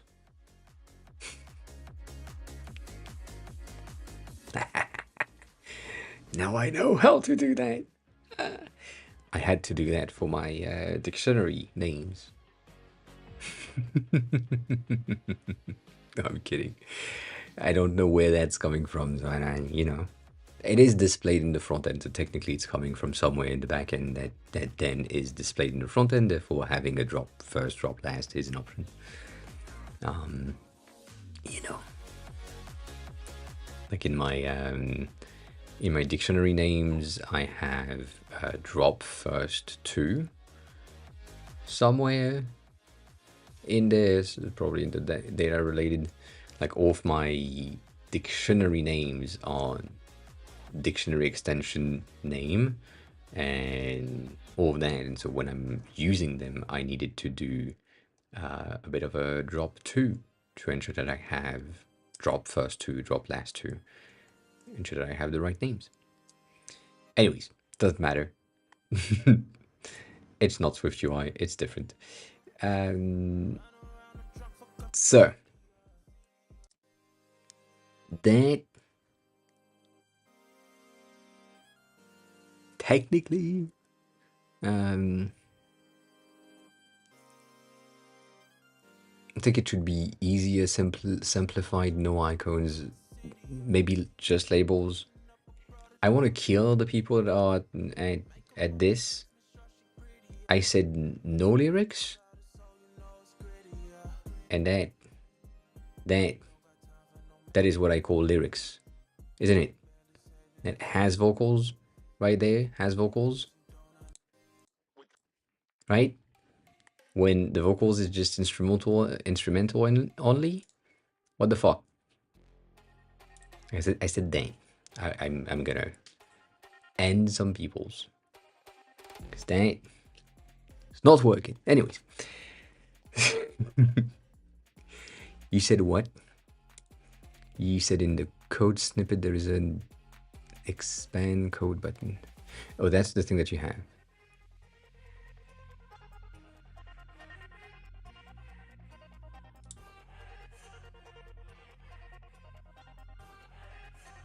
That's cute though. I think that's much better rendering than the icons. Specifically if you have some that are at 0%. That makes more sense. The... Ah. Yeah, no, it should be good. No, that's better than the icons. Much better.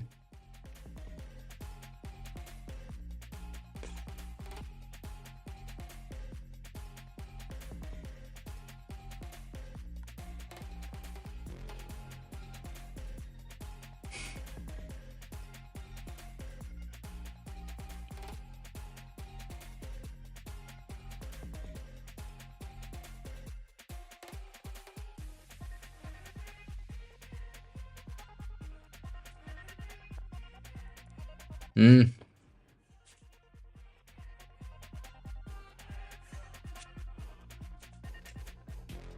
That's cute. Kidding. If you had icons, that would make more sense. Like if you wanted to have icons, that would make more sense. This one, absolutely not.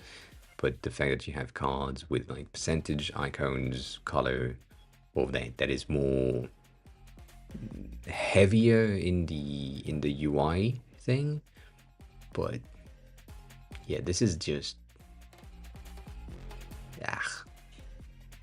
I mean, you can see that if I'm comparing both of these.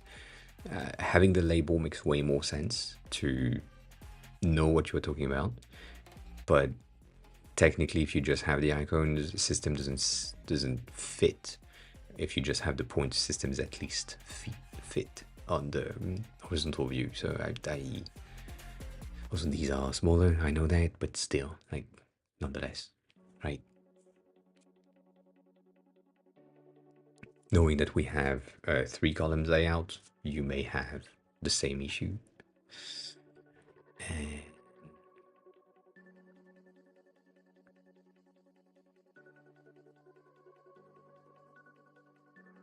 Yeah.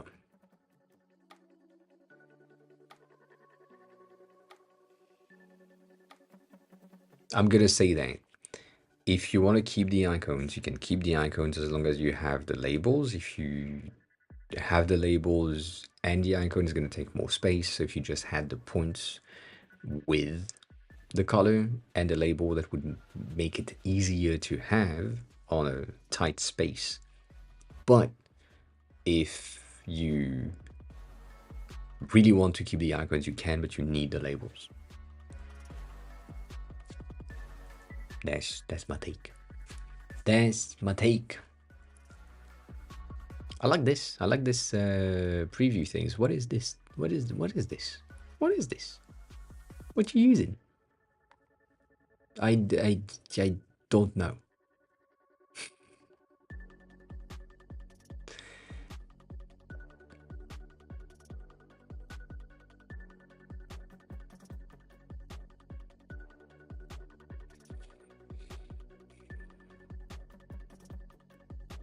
Yeah, that works.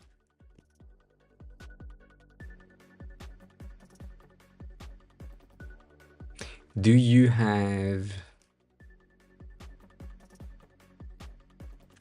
I mean, I should just take a look there. Do you have the hand on the 2 parts of the label, as in the color scheme for the label itself and the percentage? Do you have like the hand on these two? If that's the case, I think the percentage should be at 60% opacity or 72% opacity, like something like this, to be like less visible, less important. Technically, I would have everything smaller, but yeah.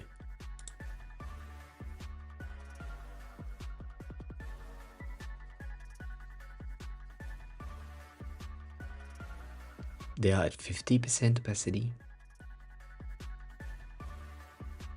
Both of them. What I'm saying is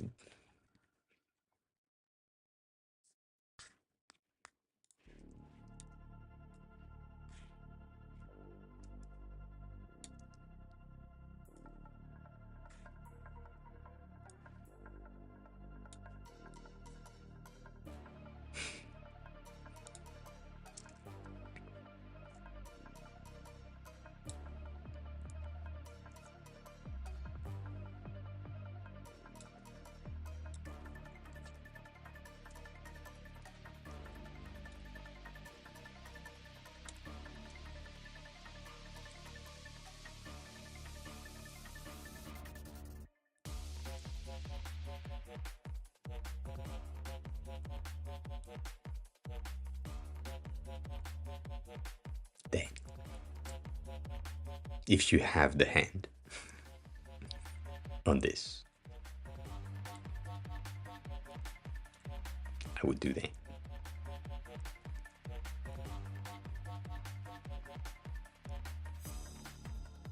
Cool. Well, that fixes it.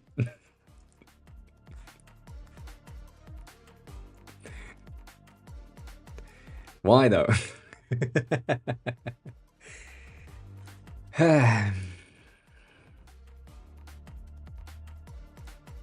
Oh no, no, no. Mm-mm. No. A gradient clip would fuck you up if the media type decide to be longer because it's written, I don't know, Dutch, for example. Just a guess. That is a no. Not a, yeah, no, not a green clip. Nope. Mm-mm. Yeah, I mean, would work for you for Dutch, but it wouldn't work for German, it wouldn't work for French, it wouldn't work for specifics. Like you would need to do that for specific languages, and if you have like the language wide, I don't think it works. The gradient clip is going to just take or clip the wrong portion if based on the percentage. Like it's a certain amount of characters at the end and not really the same things. And don't bother. It's a lot of work for no fucking reason if you can't just do that, which is much easier. Um, if you're left with this, just use that. That's good. Um,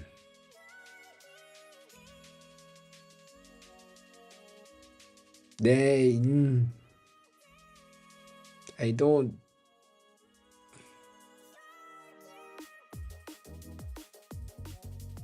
Yeah, I mean, it's just hacking for no reason, and it's some sort of a calc that needs to happen every time that the page loads.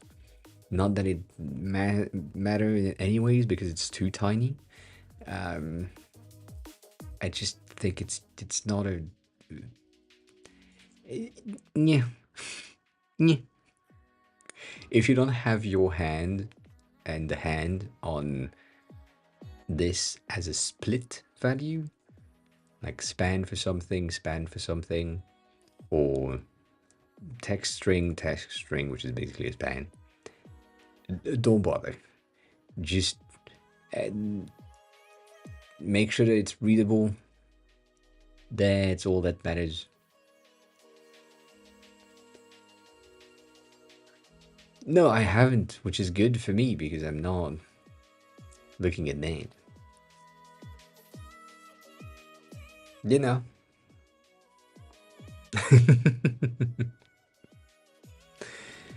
Yeah, that's why I don't think you should bother.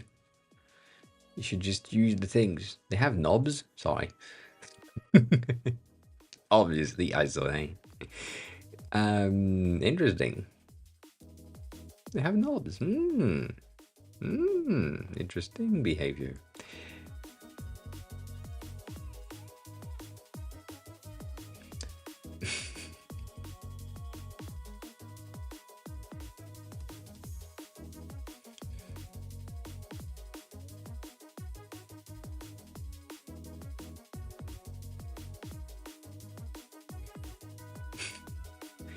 I mean, you're once again using like a new library things, so do whatever. I don't mind.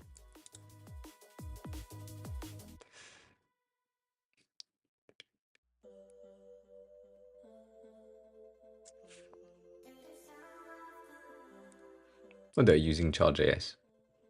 Good. Char.js is good. It has a pretty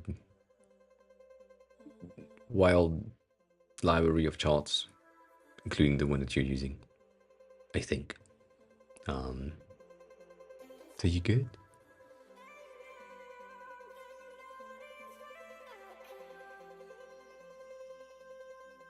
Yeah.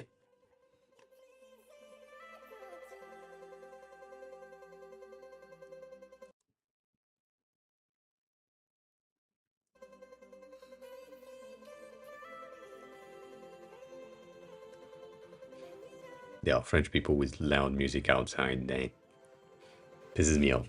Nonetheless, that doesn't change anything. I would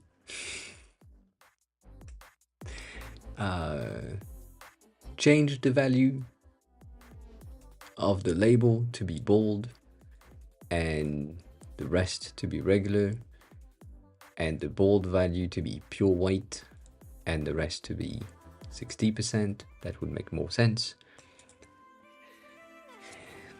You can hack it if you want. If you don't really have a very easy way to do it, I don't think it's viable. And overall, this is okay. I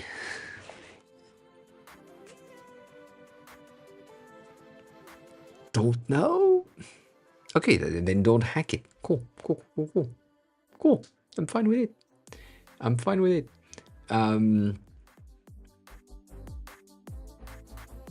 Ensuring that you don't display the thing that are 0% is good. I like that. It's a bit different, but yeah. Yeah. Then don't do it. It's not necessary. It is not necessary.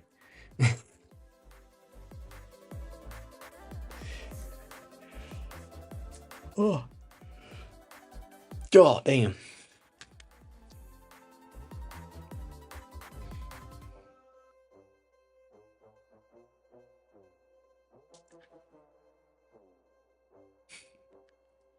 Good.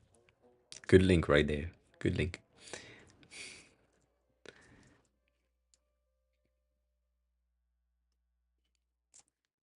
Are there other things that you need me to take a look at, Stony, before I do other stuff?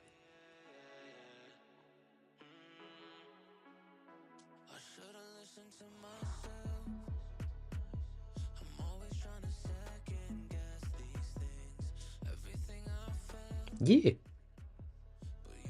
It makes way more sense. I don't like that,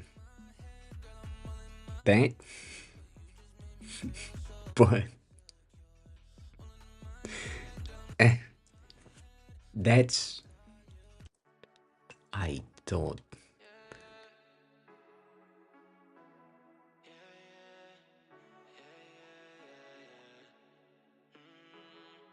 What's my fucking playhead?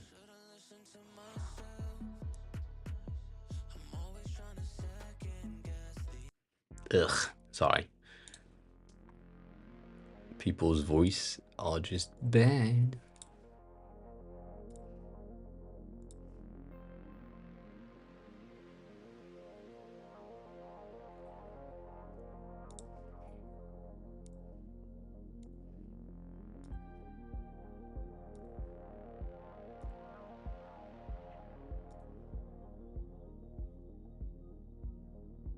Let's do that right in the middle. Let's hope it's not something that we have heard many times.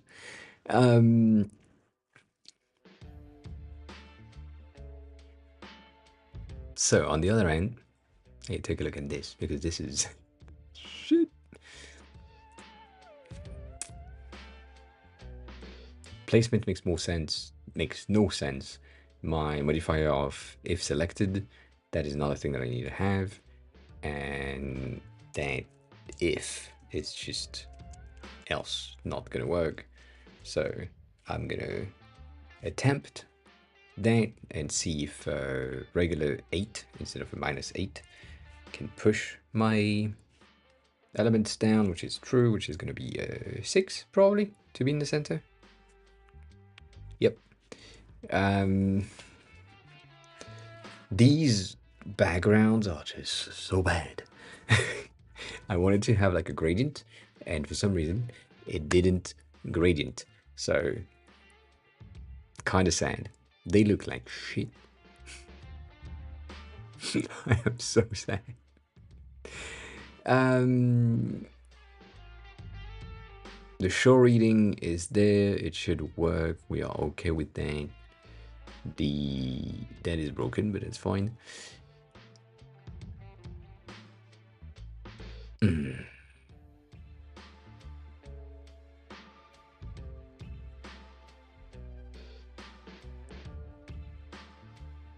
I really, it's crazy though.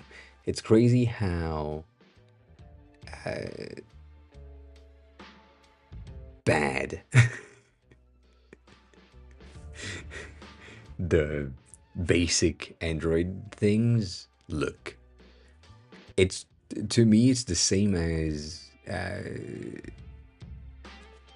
barebone HTML, CSS. It looks like shit. It's working, but it looks like shit. Whereas barebone Swift UI is usable. Like it's designed by someone, for sure. That's a weird thing. Anyways,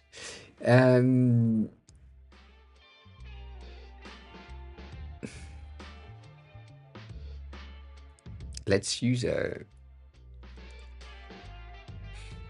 Can I do 0.5? Is that an option?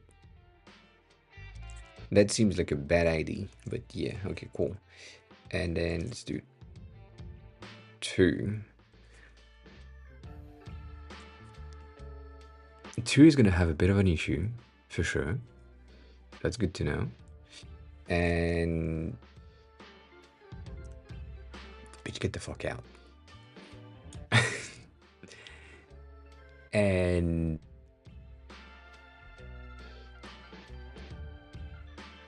yeah, if 0, you get something at 1. That's supposed to be here, but it's not.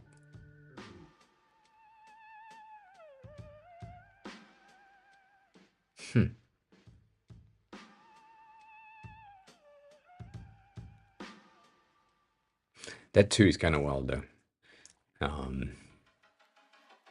It's really heavy and it doesn't change colors based on the background, so that is kind of sad.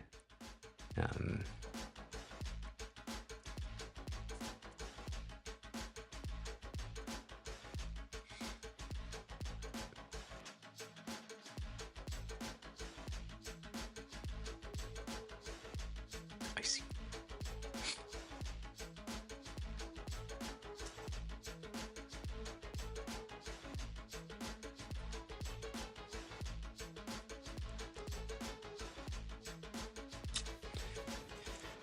I see.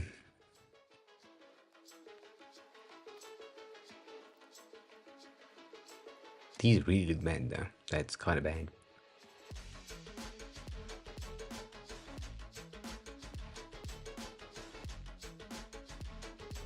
The DP is also a weird value. Not that it changed much, but .dp, like having the need to write your numerical values as value.dp every time is kind of weird, and also dp is a bit of a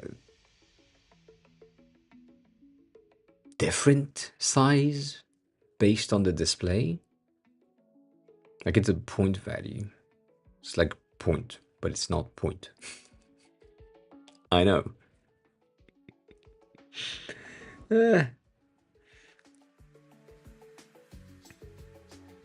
Nonetheless, doesn't really matter, to be honest.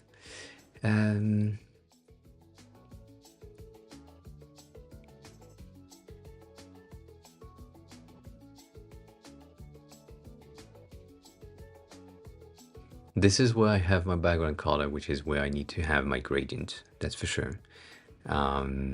Good job, I guess.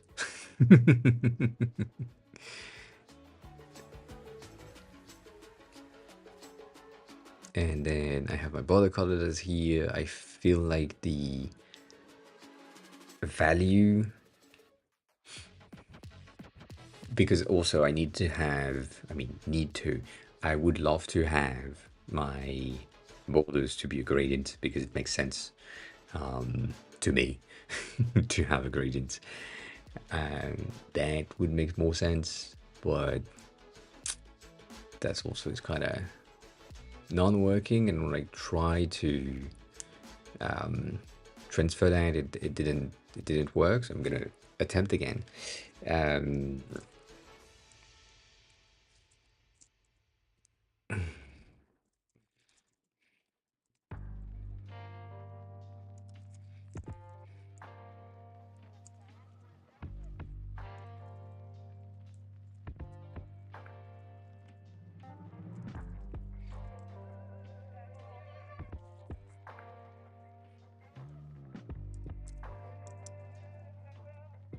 mm.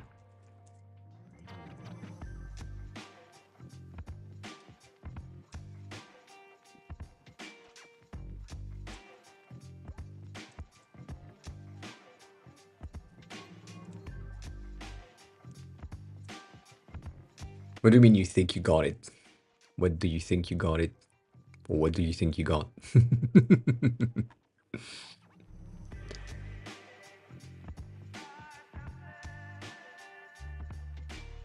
Oh, that's interesting. That's bad. I get it, but that's bad. You might need to have some sort of a... Sorry for the flashbang. You might need to have some sort of a circle around the colors, which is not good, just for accessibility's sake.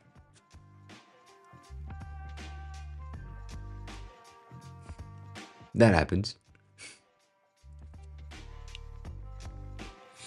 I'm sorry, it's my ASP is kind of bad. Apparently it's cheaper, and I can feel that.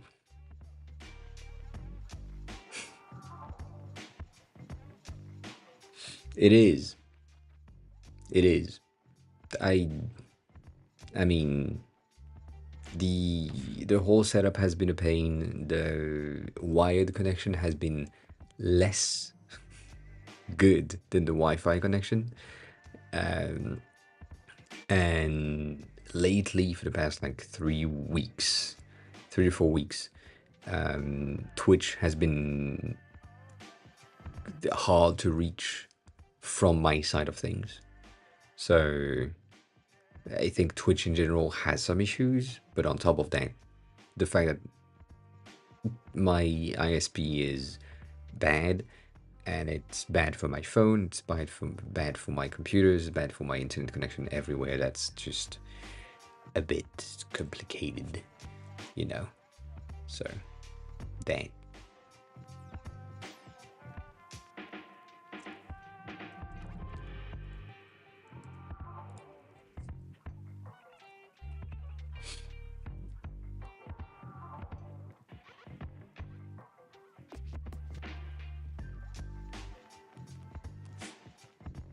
Anyways, I have a question for you.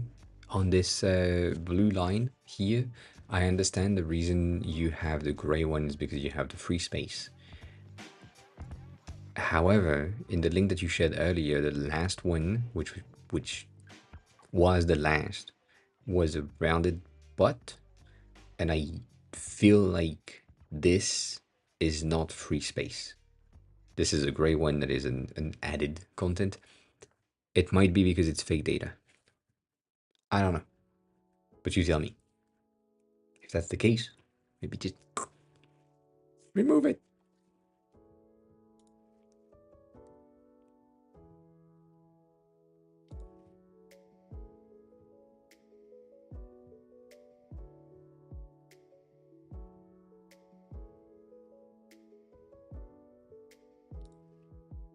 God damn. Sorry.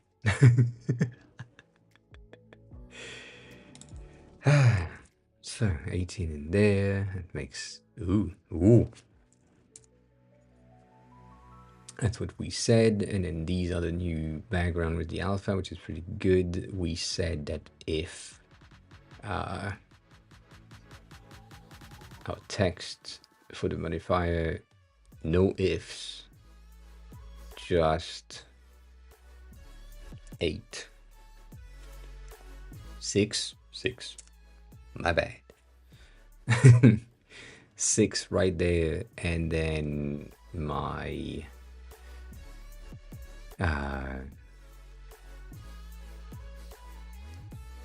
marker is 4 and 6.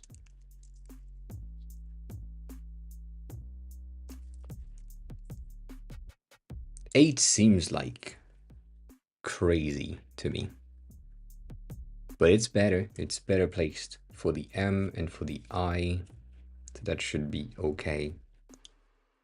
Kind of.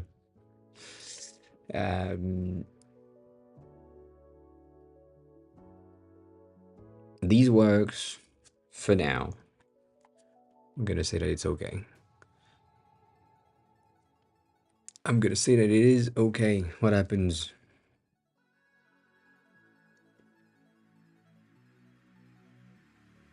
Oh, I have some bad news.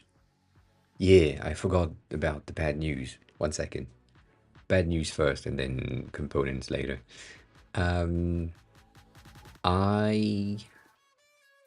am gonna have to take some vacations. My mom needs me to be with them for like Christmas and New Year's, so I need to move out on the 28th. So Christmas is gonna be fine, but like 28th to the 2nd or 3rd, no streams. That's 2 to 3 days. That's bad news. I know. I wish I could not move, but I have to. No stream day. That's it. That's done. That's the bad news. That's all.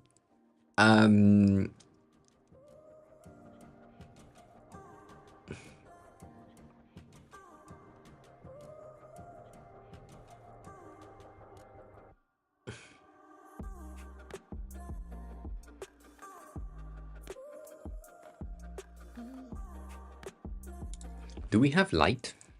Shit. Does light exist for the font weight? It might, but not for this font. That's what you're saying? I see. I see. Doesn't change much. Medium is just not good enough, and that's fine. That's okay in the placement. I'm okay with how things work. For now, I feel like it's fine. Ugh, I still don't like it though. But that's a better environment. What the fuck? Okay, cool. Yeah, I wish I could not. Thank you, Gothic. Hi, welcome on. Almost a good timing. Like, pretty good. I should have waited. I should have waited. Let's commit that because, you know.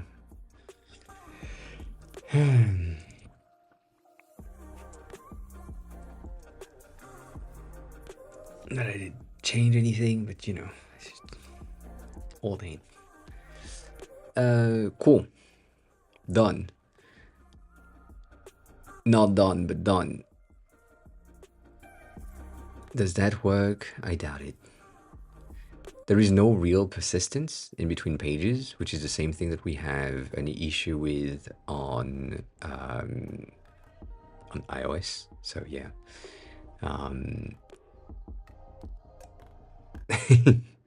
And if you are on the stream, you basically get your design hours for free. So don't worry about it. But if you just want to pay me, yeah, do that. I'm expensive though, but yeah, do that.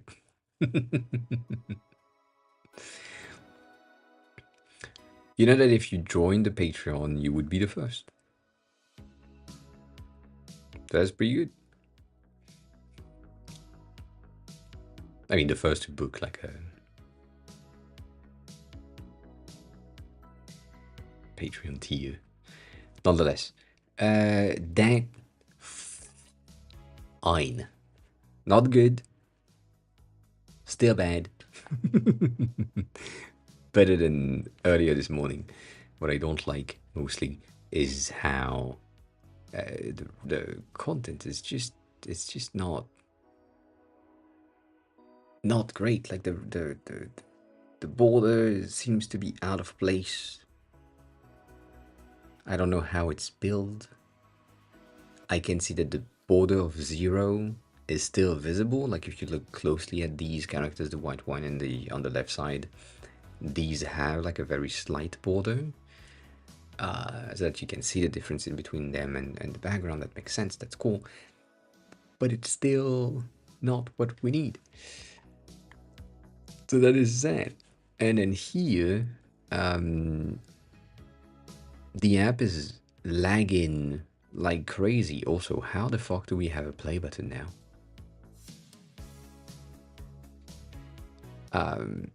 Okay, and now this works? Yeah, Dapsy, hi, welcome in. This app is bad. Everything is so slow at the moment. What we had a second ago was okay, but now everything is just bad. You got quesadillas? I wish I had quesadillas, to be honest. That would be good.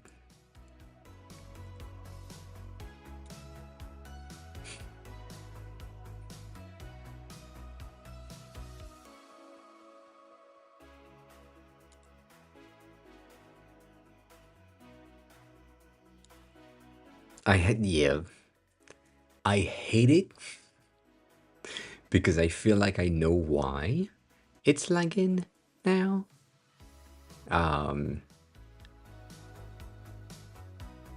But yeah, everything is just looking bad. Ugh.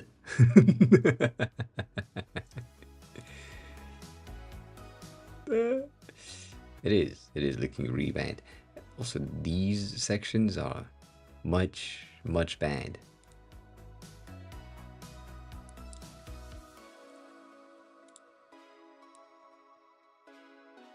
Yeah, the loading time is crazy. I need to figure that out. I think, personally speaking, I think this is due to the fact that each of the characters right now have gradients, and Android has a bit of a hard time uh, creating gradients. So it would be better for me to not have gradients and most likely have something that is a bit more um, simpler, which is what we had earlier. But that I just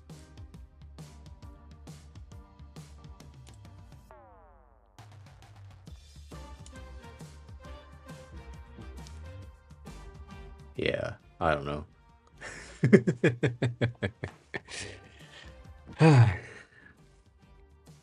I wish I knew. I wish I knew. Um,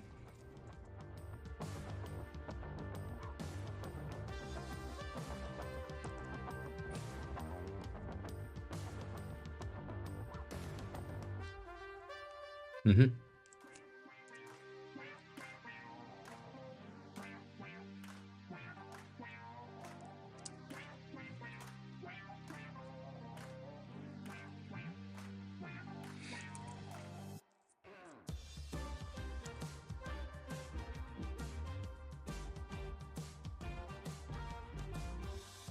Yeah.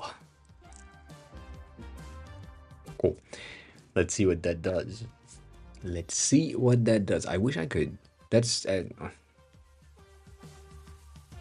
think I said that in the past, but I'm gonna say it for real.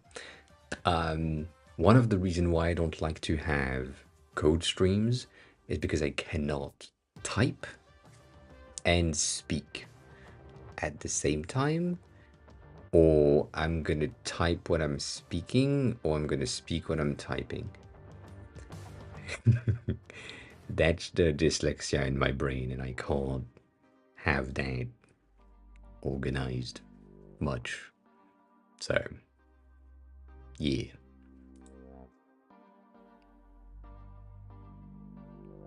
Yeah, that. And Chris, I think I'm seeing something from Patreon. I appreciate that. Also, temporary Patreon payout hold. God damn it. Gonna have to check that in details. But I appreciate it. Welcome on in. Welcome on in the Patreon. There might be some changes in the. I'm gonna say that now. There might be some changes in the type of content I'm doing next year. There will probably have to be some changes in terms of locations, creation, streams. There might have to happen some changes. So we'll see. I'm not saying that I'm gonna go into the same thing that Nikio, whichever, I forgot their name, is doing, but I could. That's all I'm saying. And what they're doing is that they are streaming 1 day a week. That's it. Strip might happen on Patreon.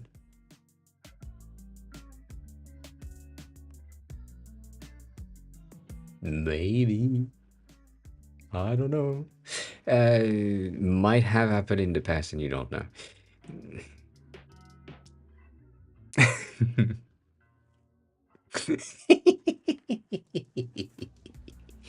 That's good. Yes. Did you answer the phone? Did you answer the phone for real?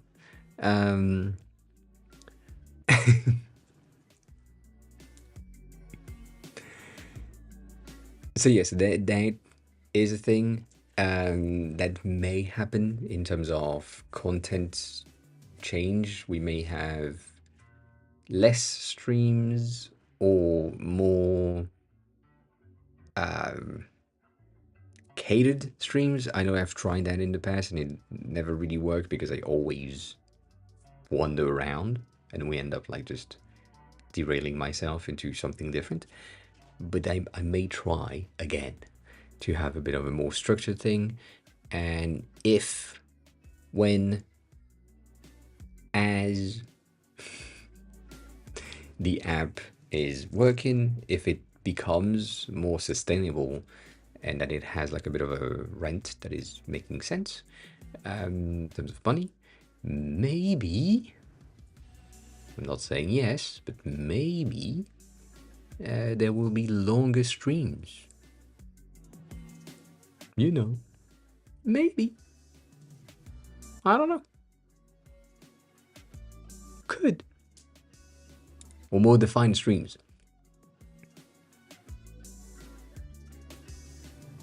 Ah, shit.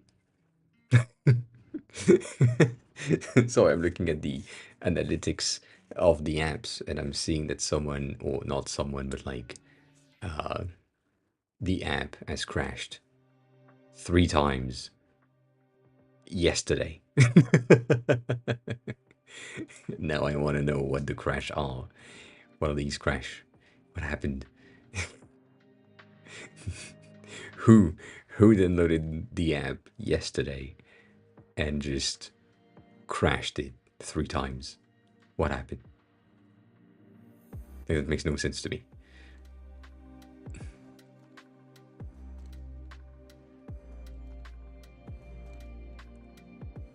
Ah, shit.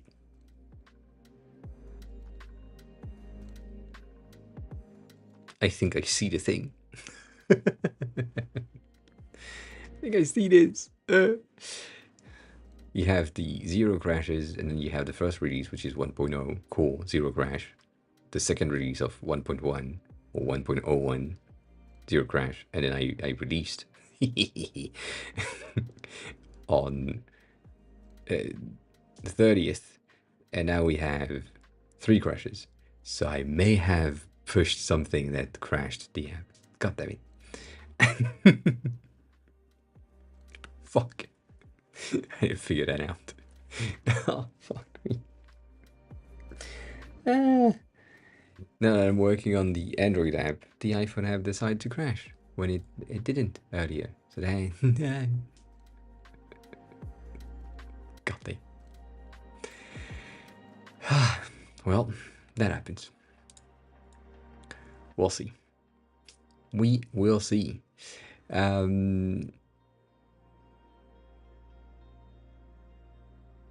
Yeah. Yes, indeed. That was a good zoom. Yes. Yes, it was. Yes, it was.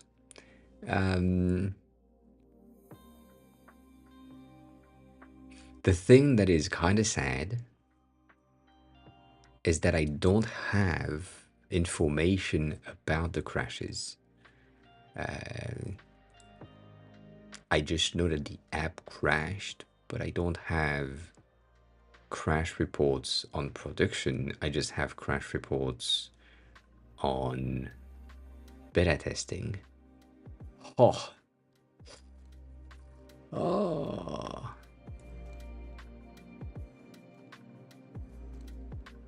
Yeah, that's gonna be hard to find. Oh. Yep.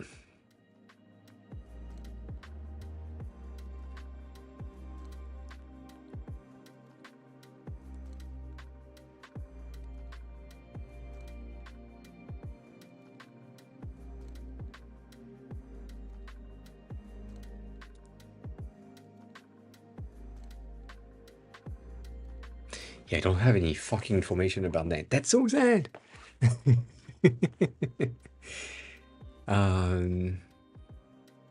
I have had no crashes on. Sorry, I'm looking at the analytics and the data that is here. I've had no crashes at all on the latest version. Like the latest version in beta testing has had no crash, which is pretty good. I've had not enough installs, but that's fine. Most, which is sad for me, the version that is here contains a box at the top that just says, um, that just says, we now have a version on the store, please download it, which is obnoxiously orange at the top and annoying.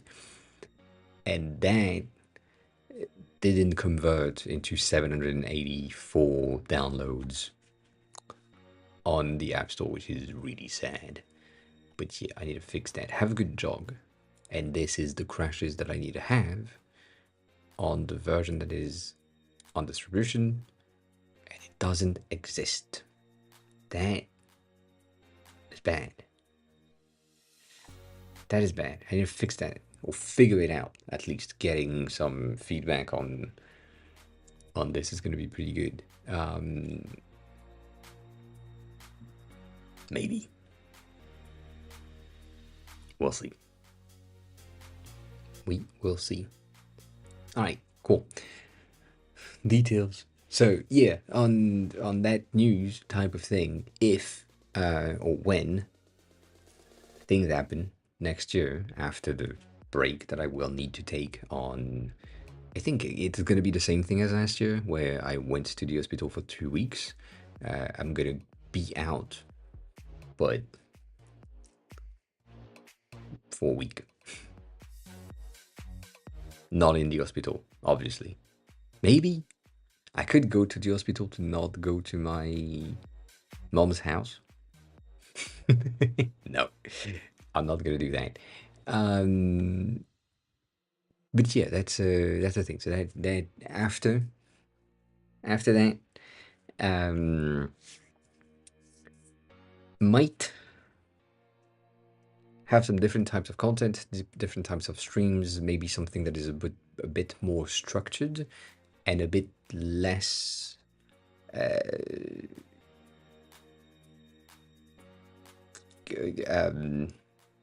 random, which is what more structured means. So we might, and again, this is a might situation. I don't know, and I don't know how good it would work, but we might have a dedicated stream of messages on the Discord, for example, to get user review, like viewers' reviews asked type of thing. So these would go straight through the Discord instead of going straight through the chat. There might be a question to answer feed things on the Discord. I don't know. I haven't figured out the plan, but there is a need for plan for reasons, because, and I know that this is not necessarily true, but you know, I mean, as in the data itself might not be necessarily true, but these numbers and my numbers overall, in terms of what happens and how things are growing, not growing through time, are not at the level that I would love them to be. And we've been stagnating overall when it comes to the average viewers since 2022. Basically, beginning of 2022 has been the same thing, and we haven't grown the community itself, and we don't really have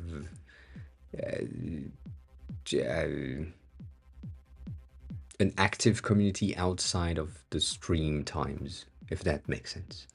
So I kind of want to make sure that we have something and we can create something that makes more sense, and that works for reasons. So that's the plan. That is the plan. At least we haven't had like a massive loss of followers, which is pretty good, but it doesn't matter. But nonetheless, the metrics and the analytics that I've made for the past few days point me into the direction of there might be a need for a bit of a different types of content. Yeah, that's might happen. I don't know.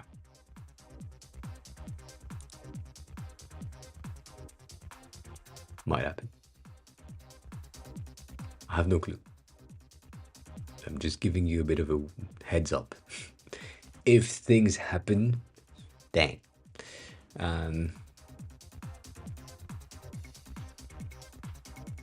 yeah.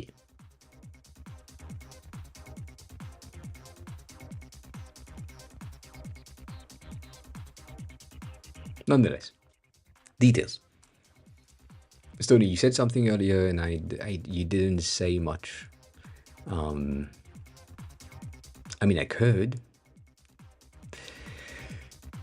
No, I couldn't. I wouldn't be able to do that because I don't have the knowledge behind it that needs to be there to create something that makes sense. Like for me, the creation of this. Come on, bitch. The creation of this makes sense to me because it is a platform or an app type that I have affinity with.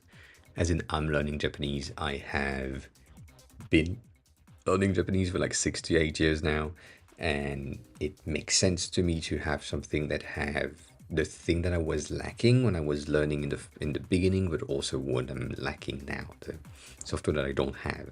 So building this specific app for myself makes sense, and it also matches with some of the other Japanese learners that have the need for that.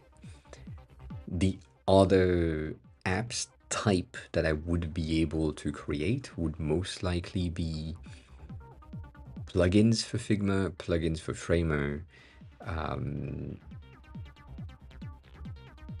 potentially productivity plugins, apps type of things like Pomodoro timers, time trackers, like automatic time trackers that just check which apps are open and which apps are in view, and then just giving you like a bit of a rough ID. The thing that I don't like with that is that most of these productivity apps, other than the Pomodoro apps, but like all of those things that I have an ID of would be, first of all, already exist. Second of all, wouldn't need me to have some knowledge of backends, and setting up a backend is apparently not my thing. I cannot do that. I've tried to do that for this thing. It didn't work 6 times. So so I need a thing that is static. If it's static and it's running on local and it just take the structure and the content that is on the computer, that's good. Yeah, because you can't help. Like, do you have any fucking information about Swift data and how it works? You don't. Like you can't you can't help. Like it's not even a thing that is similar. If I were to go with iCloud or CloudKit, which is the iCloud backend thing, it has a bit of a structure that is similar to SQLite SQL type database, but it's not that. It doesn't work the same, and then the relationship in between Swift UI and the database is what's broken. Like the server side of things is fine for me, and the front end side of things is fine, but the relationship between the two in Swift just doesn't make any sense. And every time that I tried, it didn't work. And you not having the knowledge of Swift, nor the knowledge of iOS in general, you're not going to be a great help. Sorry. That's not going to be, you're not going to be the first one that I'm going to ask for help on that department. It's not backend help. It's core data and CloudKit and Swift data help. These things that are just iOS based.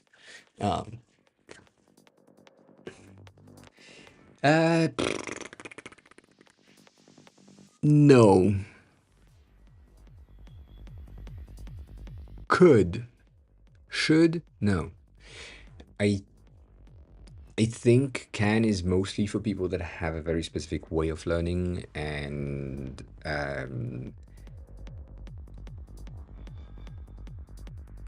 craving specifics that you don't have when you are in a Japanese language class. So again, my slang dictionary is there. These are things that you will never learn in a Japanese class. Your teacher might talk about it at some point, but it will probably never happen. And so all of that is day-to-day discussion with people that are living in Japan and want to live in Japan. If you are learning for learning, I know that sounds, but if you're learning Japanese to learn Japanese, to have the knowledge of Japanese, my app is not necessarily good. If you are learning Japanese to move to Japan and be working in specific topics, or talking with specific type of people, or understanding the culture around it, then yes, why not? I mean, the culture is not necessarily, but like the words and how they are used and why they are used, that might be better for the slang dictionary, for example, but for everything that is business related, that might be useful if you are in a business Japanese class. And if you are in the design related content, same thing. If you are learning design related content for Japanese, then that makes sense. But other than that, if you're just a learner of Japanese, I don't think the app is the necessary thing. I think it's better than others, as in some way,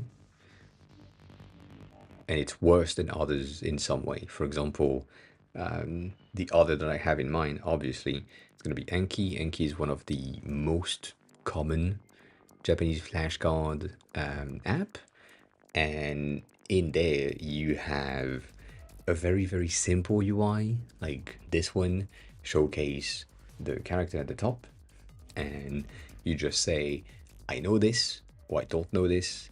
Maybe I do, maybe I don't. If it's fine, all that. And you go through.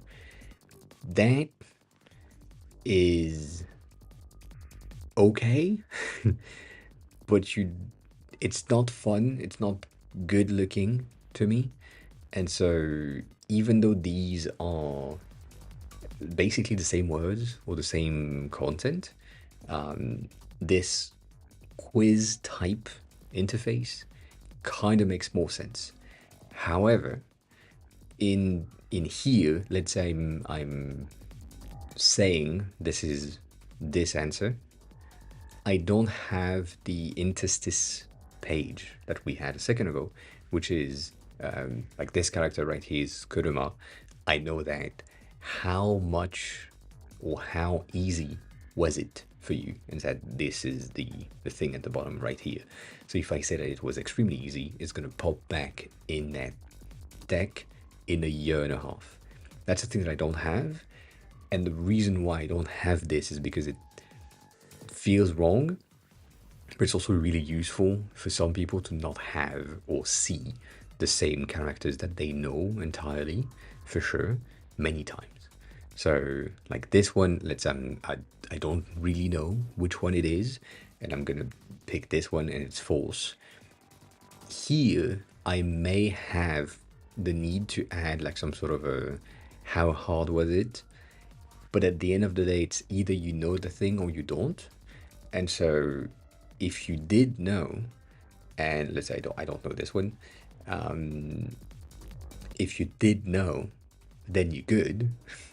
If you guessed and you guessed right, then maybe the next time that you see the thing, you will guess it again and it will be wrong. And if you didn't know and you kind of said, well, I don't really know, maybe it's this one, and it's true, and you're good. Maybe you learn when you did that. So I don't know. I feel like the quiz section is a bit better for me specifically. Yeah, I don't know if a QR code would be a great idea, but it's yeah, might happen. It is Quizlet, yes. Basically, Quizlet is a thing that I do for like Japanese learning. It has the exact same thing, and so if I know, like this is ichi, that's fine. This is ichiji, that's fine. Ni, niji, san, sanji, yo, yoji, go, goji. So all of that, right, makes sense. And I'm not really tracking progress right now, but it's the exact same content. Like it's either you know or you don't. But you see this, that's what pisses me off on these quizzes, and mainly Duolingo, because I'm used to Duolingo. That is a setback. The time it takes to show the animation and then move to the next question, I may have had the time to answer the next one. Like it's just like maybe I know, maybe I know, maybe I know, maybe I know, maybe I don't know, maybe I know. And I can go fast, but with the animation, the transition, all of that, that's a bit of a weird thing. And if I'm here and I don't know, then I don't know, and now I don't know what it was, and I lost that. Whereas here, if I don't know, let me make a mistake here. If I don't know at the bottom, it just tells me that specific thing. The correct answer was these characters, and you can still see the question at the top, or the meaning at the top, and the character that you should have selected at the bottom, so that you can kind of learn this. So that's what I think is better compared to these ones where you say, oh, I know, I don't know.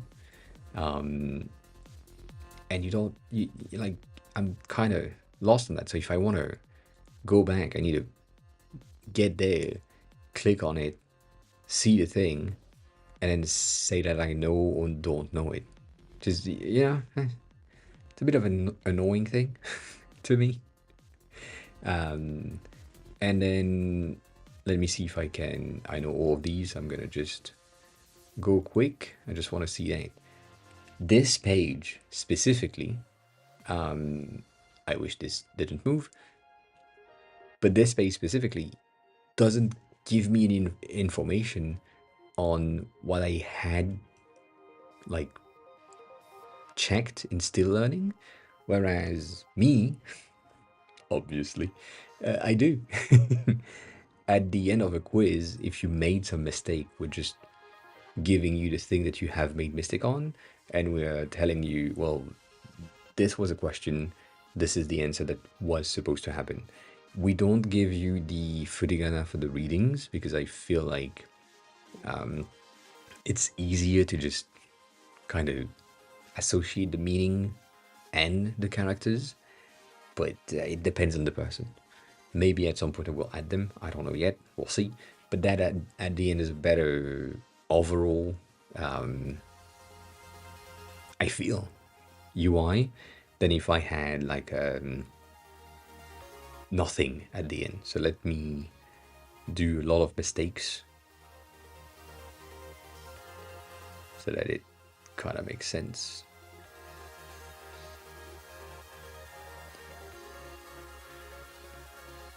Right, so you have like all of the answers, all of the mistakes that you've made in most of the sides. That makes way more sense to me.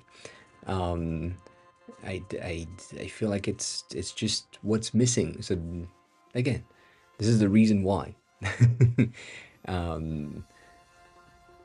I kind of made that. It's just it helps my brain to just stick the data. Like, that's what I needed. And then obviously the gamification and all that is just, it helps. But I could get out of it. I don't know. That's a thing. So I don't know if it's for everyone. I don't know if it's for any Japanese learner. I feel like it's more for specific type of brains. And for example, in threads, as far as I remember, someone said something. Yes, that makes sense. But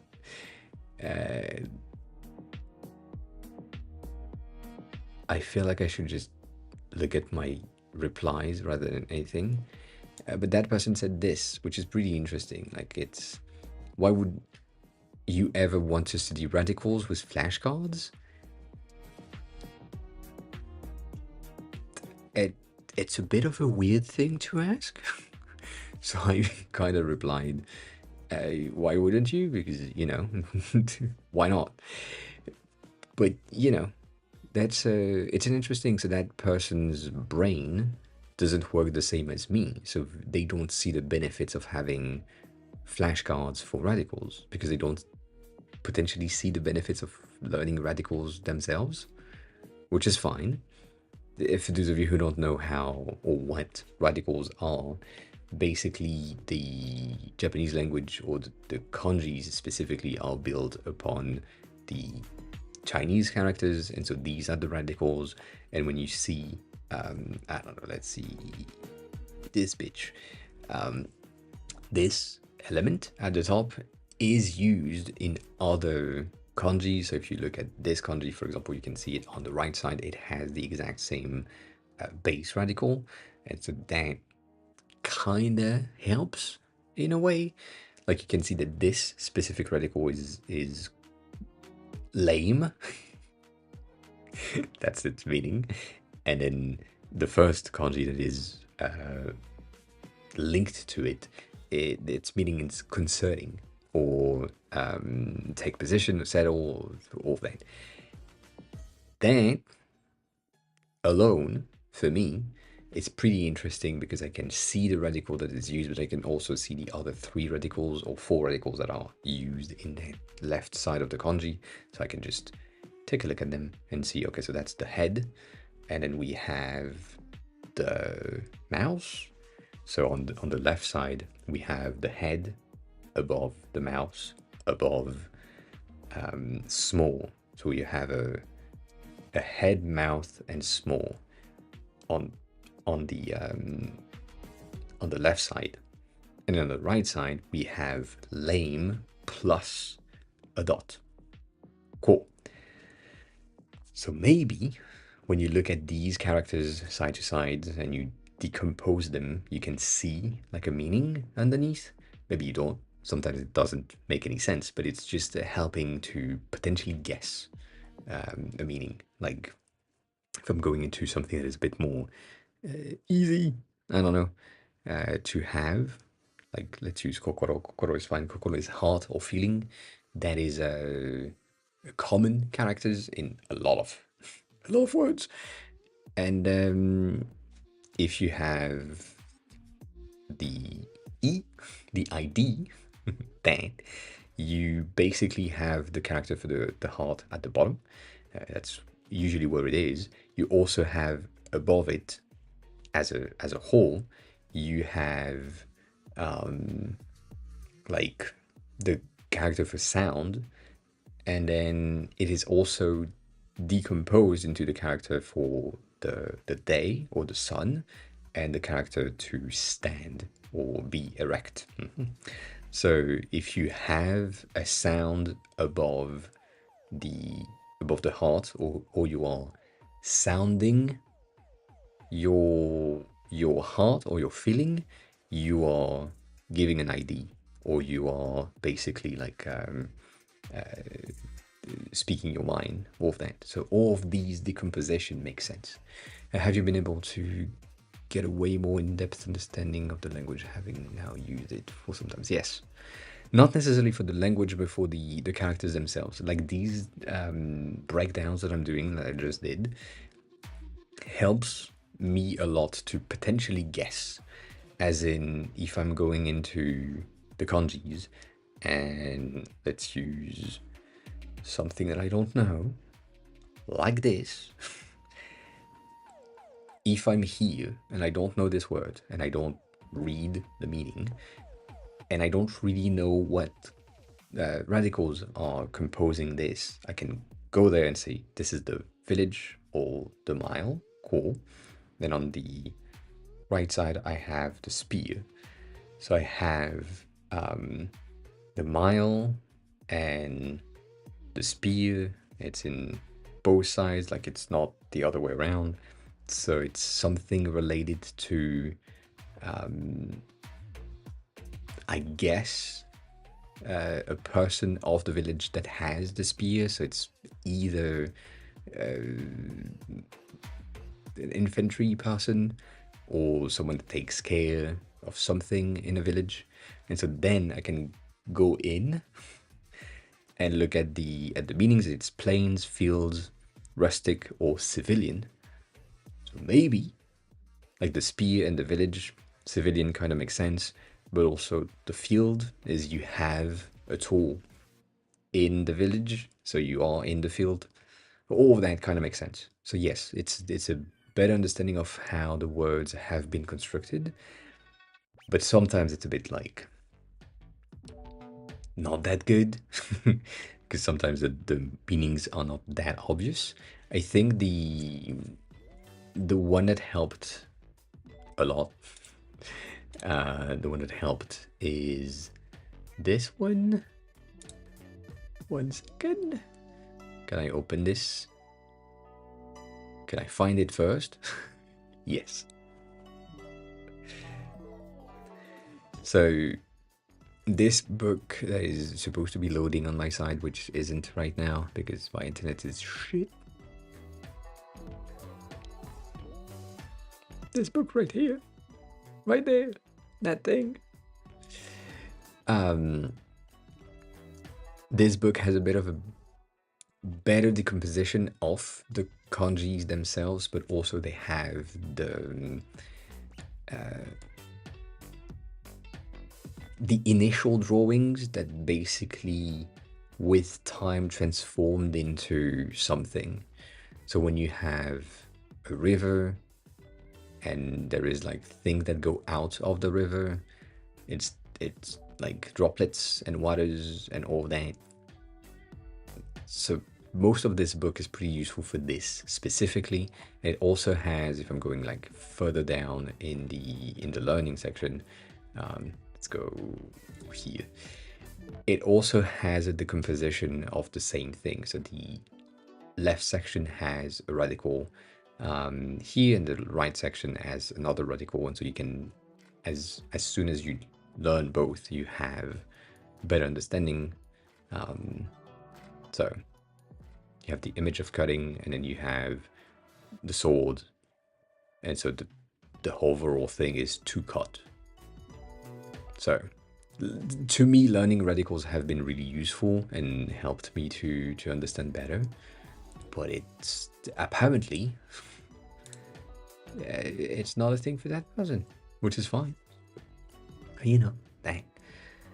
I think the benefits that I have seen personally is one of the main reasons of the app to exist, which is the dictionaries and the dictionary for design, where mainly because I'm testing the app and I'm building the app, and every day I'm doing 5 to 15 quizzes on every pages to ensure that everything works.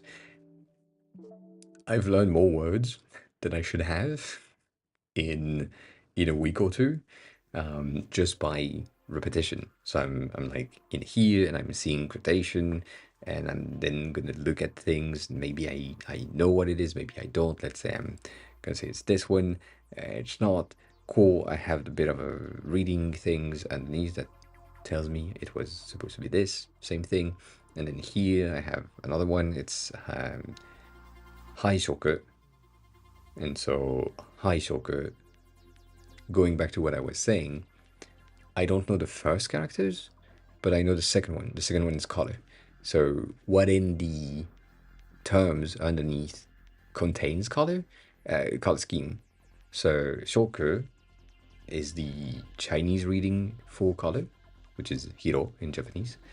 And then haisho, or hai, is going to be scheme. So now I kind of know that. I can guess. But I now know that haishoku is color scheme. So if I'm talking about color scheme in Japanese with a Japanese designer, we know what we're talking about.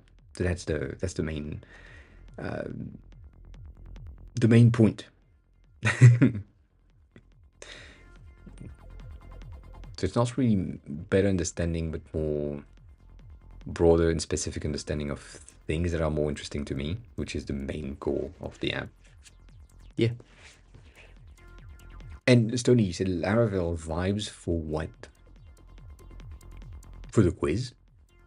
I think you did that. You said that for the quiz. Oh, let me rephrase that. When you said that, it was in the quiz.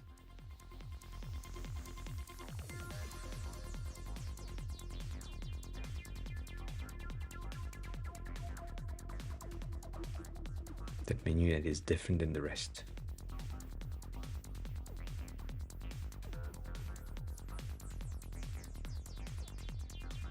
This one? I guess. Yeah.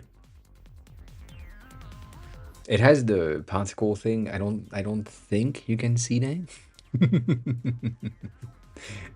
Mainly because it's tiny, and I don't know on what display you're watching, but there is the shiny star thing. That was fun to make. It's also a reactive pattern, so it shines in the color scheme of the user when it's normal, which is the case right now.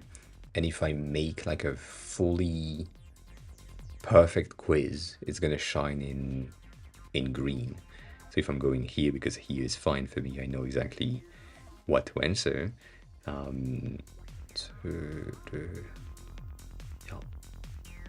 So. Cool. Now my background is shining green and more visible because it stands out from the background.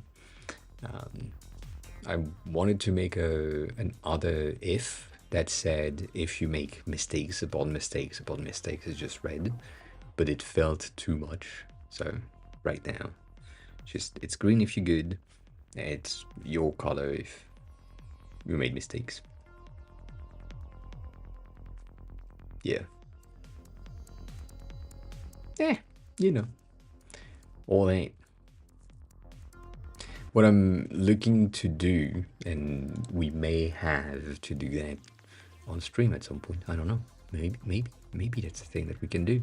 I need to do a basic marketing 101, which is creating prints and flyers and cards and things that are related to the app to put at my Japanese class place, and have people that learn Japanese download the app.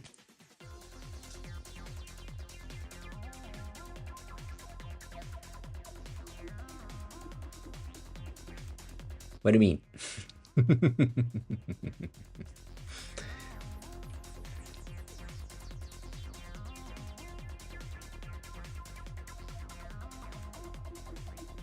I don't think it's a good thing, but yeah.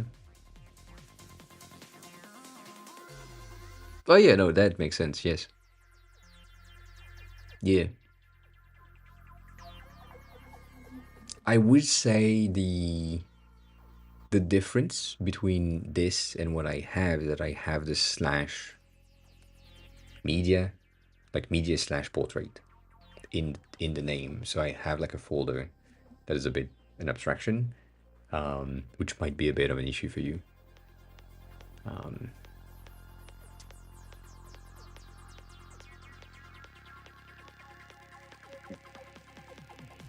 The thing is, if you do that, then you know,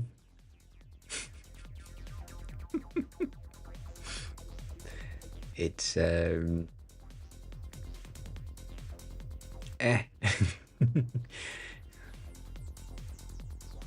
Can you limit what the user have access to? That's the question. Because if you can limit them,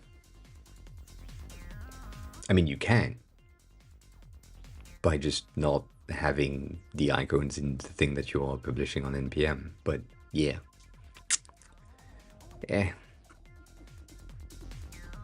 it's technically complex on my side.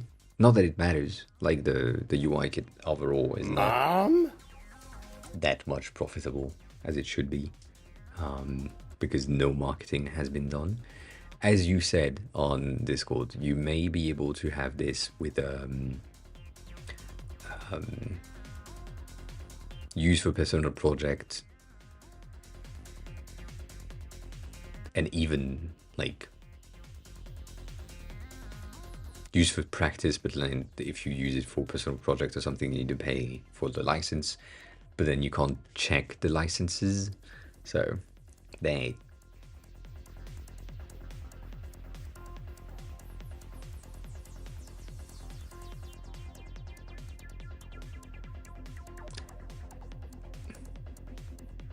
Yeah, that's the thing. Like it's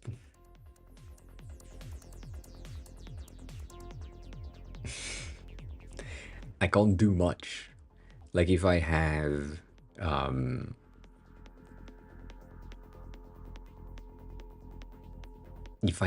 something,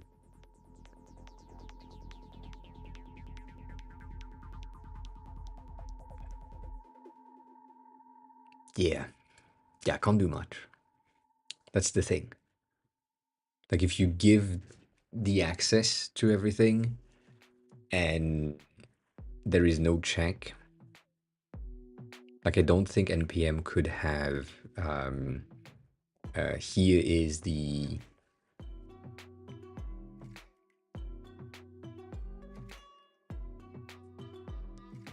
transaction number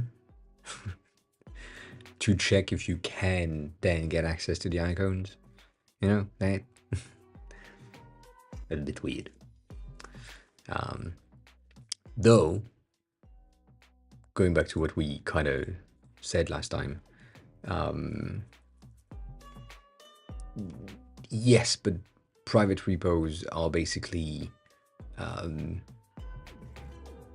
public to the extent that the only people that have access to it are the people that have access to the link, right? So if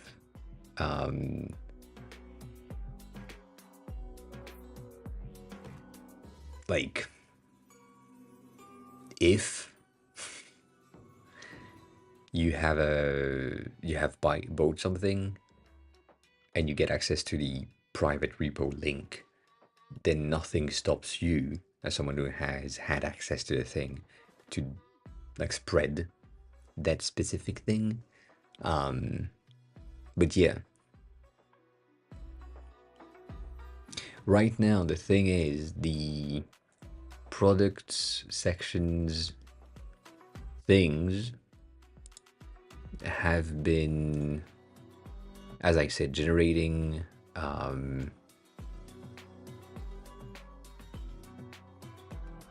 license keys.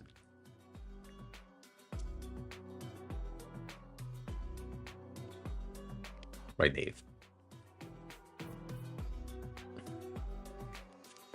Like basically you have your license key, which doesn't mean shit because it's not anything, but at least I have a license key. So since a certain amount of time, people have had received license keys, and that's, yeah. I can use these, yes, to used afterward, but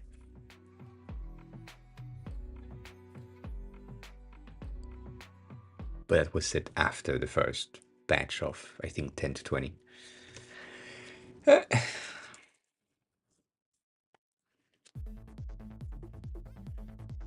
I don't really know if customers have license keys presented, displayed. I don't think they are. Yeah, no, they are not.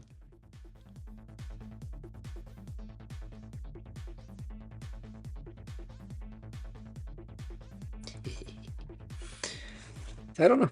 1 second. I need to pee.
So, so yeah, I don't know, Stoney. I don't know. In terms of specifics, I don't know. Um, and survival, maybe the thing is, it's not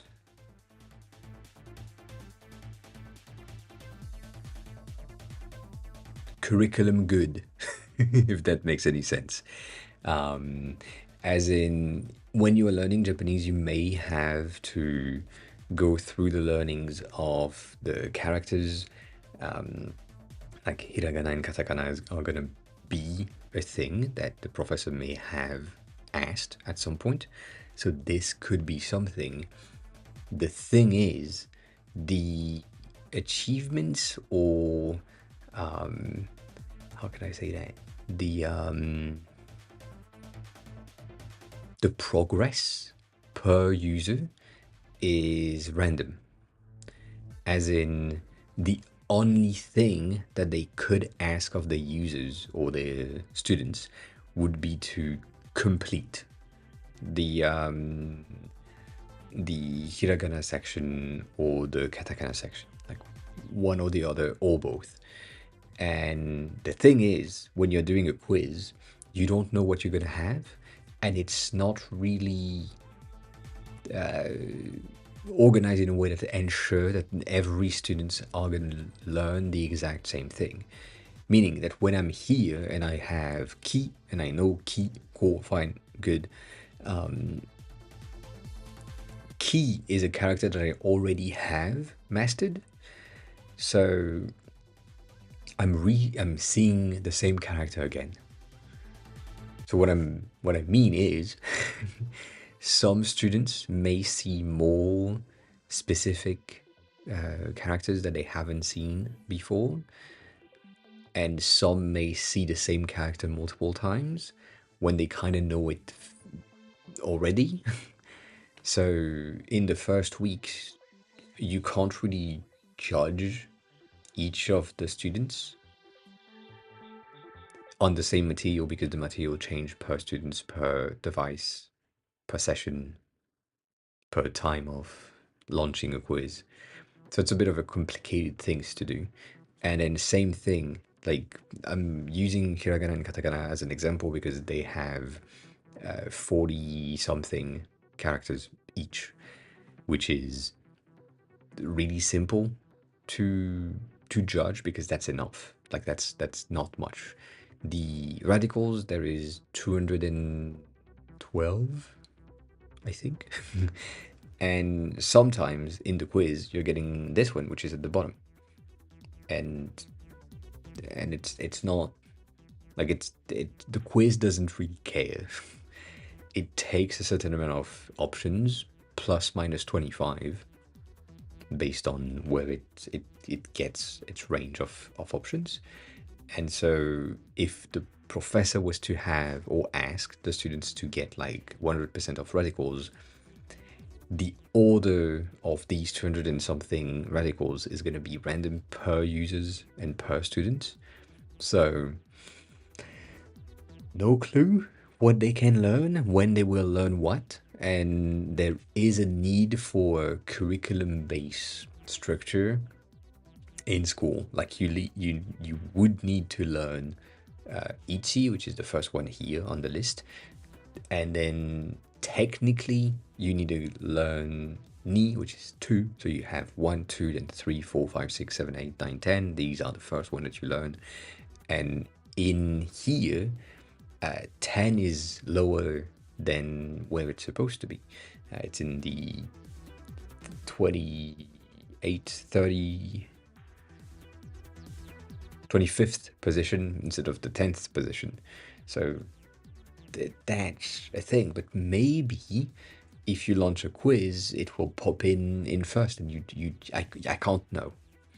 So unless I put a curriculum structure in there,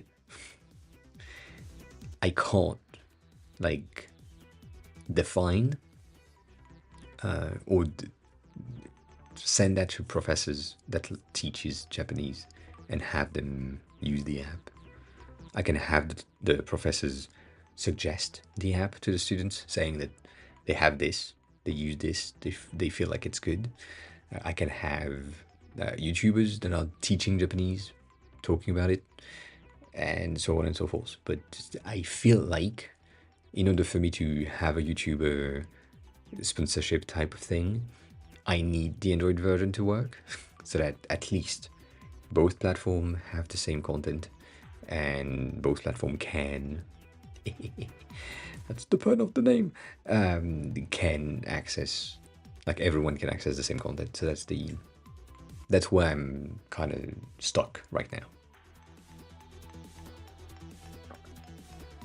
There is some improvement that needs to happen based on the 3 crashes that happened. And yeah, I don't know how though, that's the thing. I don't know what I did that made the app crash.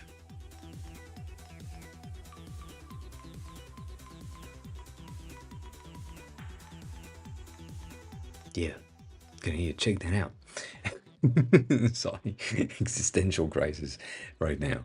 But yeah, other than that, there is no structure to the quizzes and the learning, so it's a bit complicated for me to potentially have like a teacher, professors, schools use the app as material. The content is good. Like I would say the only one that have some sort of a curriculum based data are going to be the 1000, 2000, 3000, all of that dictionaries. These are the first 1000 words that anyone needs to learn, and they are set up in chunks. So right now I'm in the first chunk of 25 words of the first 1000, and there is 40 chunks, and so all of these are in order, and you can't have the chunk number 2 unlocked before you finished 100% of the chunk number 1. So that is curriculum based learning, but yeah, other than that, that's the only thing that I can have for a teacher.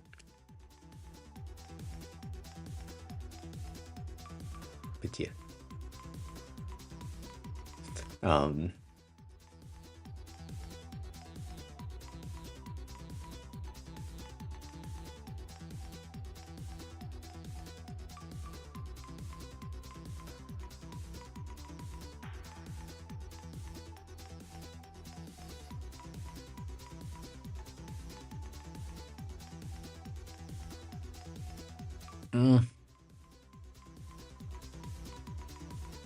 I don't know what you mean by Kahoot.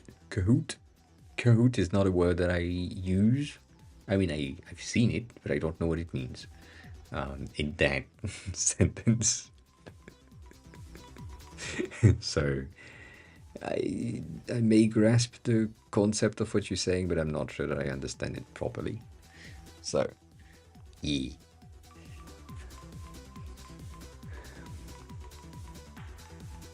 I think what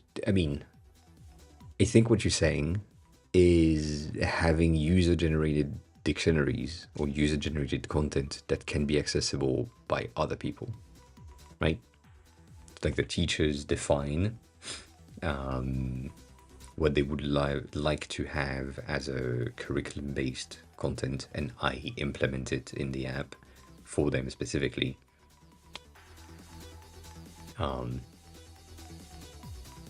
Yeah. Oh, you mean Kahoot as in the website Kahoot, which is school-based ish trivia questions things, right? I think that's what you're talking about.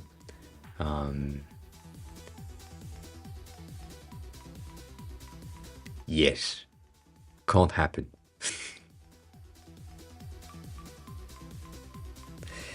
can't happen because the app is offline. Like there is no, the only need for connection is when you want to buy something. That's it. But the whole content, as soon as you have bought something, like you bought a dictionary, you have the entirety in your phone, and it's there, and it's yours. The thing that is kind of sad, as of right now, is if you have progress and you change your phone, I don't know if you keep progress because I don't have a new phone. So I can't do the transfer thing to see if it works. And you may be losing your entire progress if you change your phone. And for some people that are changing phones every year, that might be annoying. But yeah, the custom creation, that is a very complicated thing to do. Mainly because Apple themselves have a very strict policy on user created content that is available for many people. The only thing that I could do would be to have a website where people can define like content and then upload or download and use file type to generate a dictionary. But that's not a thing I can do. There is no database. Stoney. I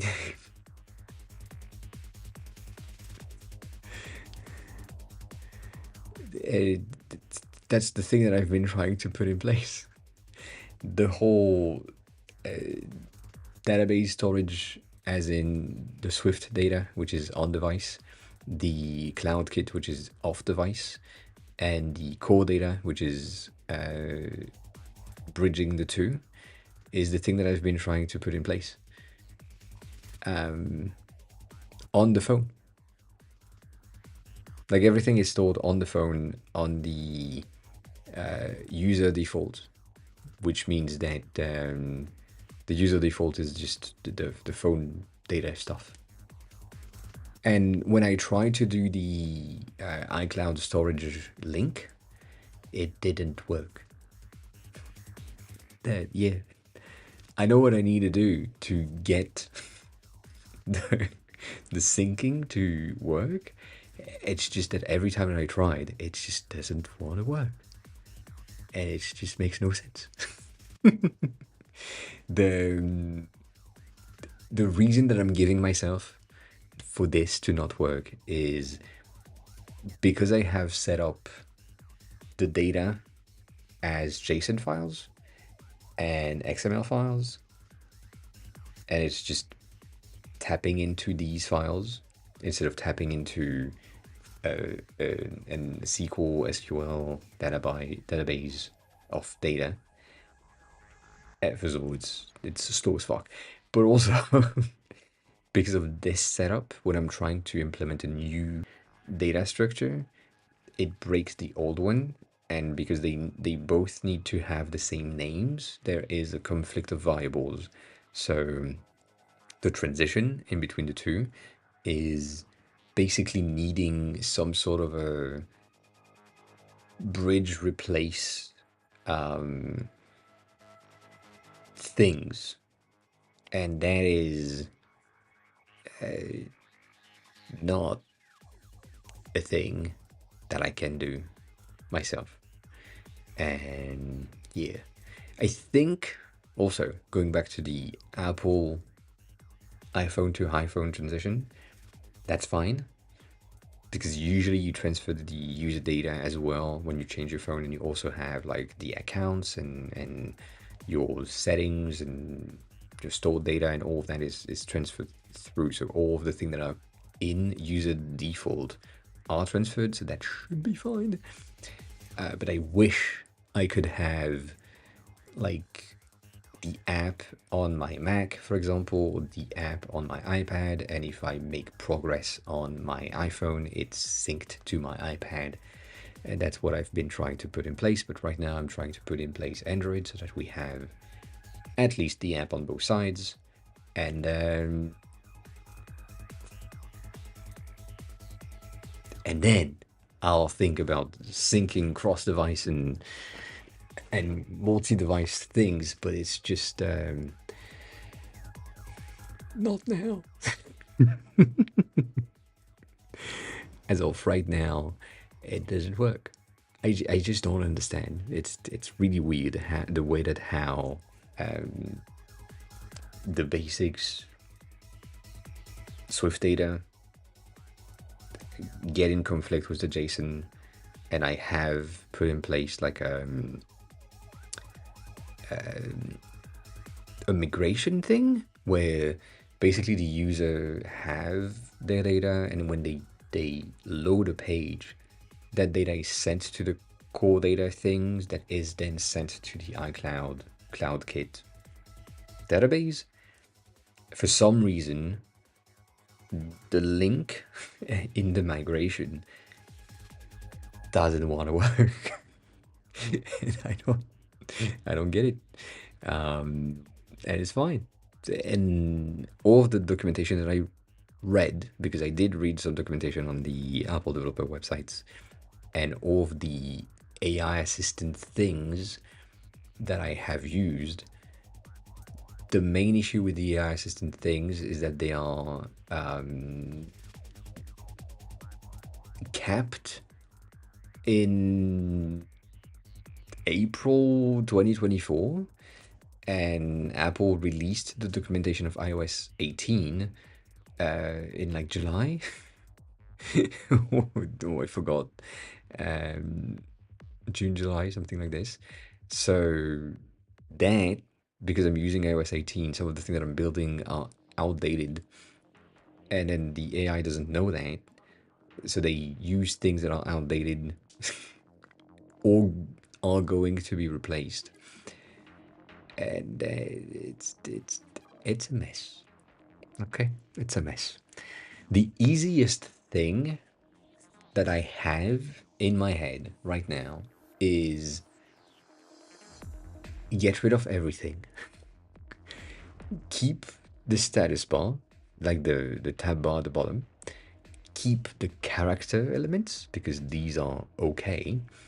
And then get rid of every data source content, every link, anything, and then recreate a clean data structure based on core data, now that I have a better understanding of how it works. But that just Denny, hi, work on it. How are you? That alone implies a migration, and I need to keep that pisses me off. I need to keep the existing structure in order to have each user migrate from the current state to the new state. And if I don't do a bit of a migration, then every fucking user are going to lose their progress on anything. And for the people that have both stuff, they will lose progress on acquired content. So when they will reinstall the app or install the updates, there will be loss of progress on anything, and that is no good. Sorry, it is pissing me off. And I don't want to have like a renaming variable session of anything that was called kanji character is now called kanji characters old. The kanji character or kanji meaning is now kanji meaning old. that seems like it would work, right? It would absolutely work, but it's just annoying. So yeah, that's the thing. You did good, Letty. You did good on this one. I took a look earlier.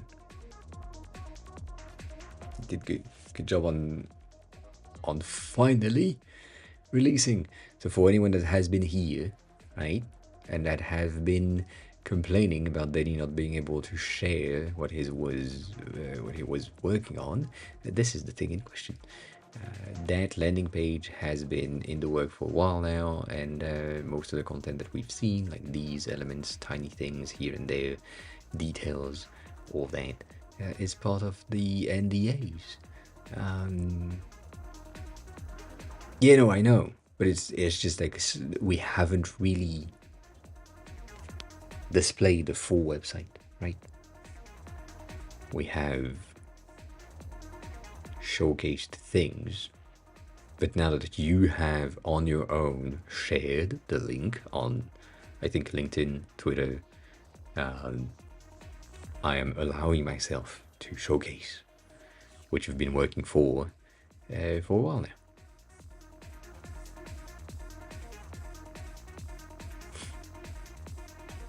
Bang.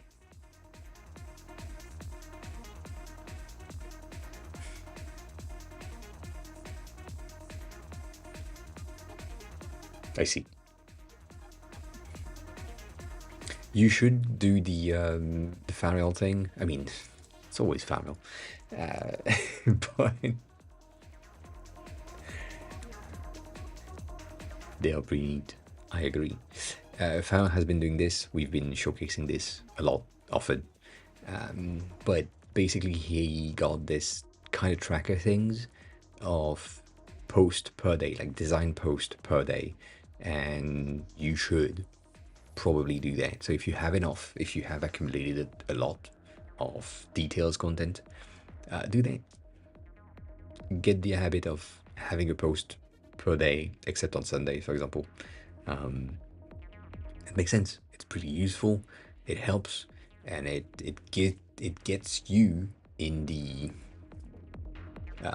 habits and movement of posting every day, having a bit of a return, which is pretty good. Like Farrell, when I followed them, I think they had, I think, less than 1,000 followers.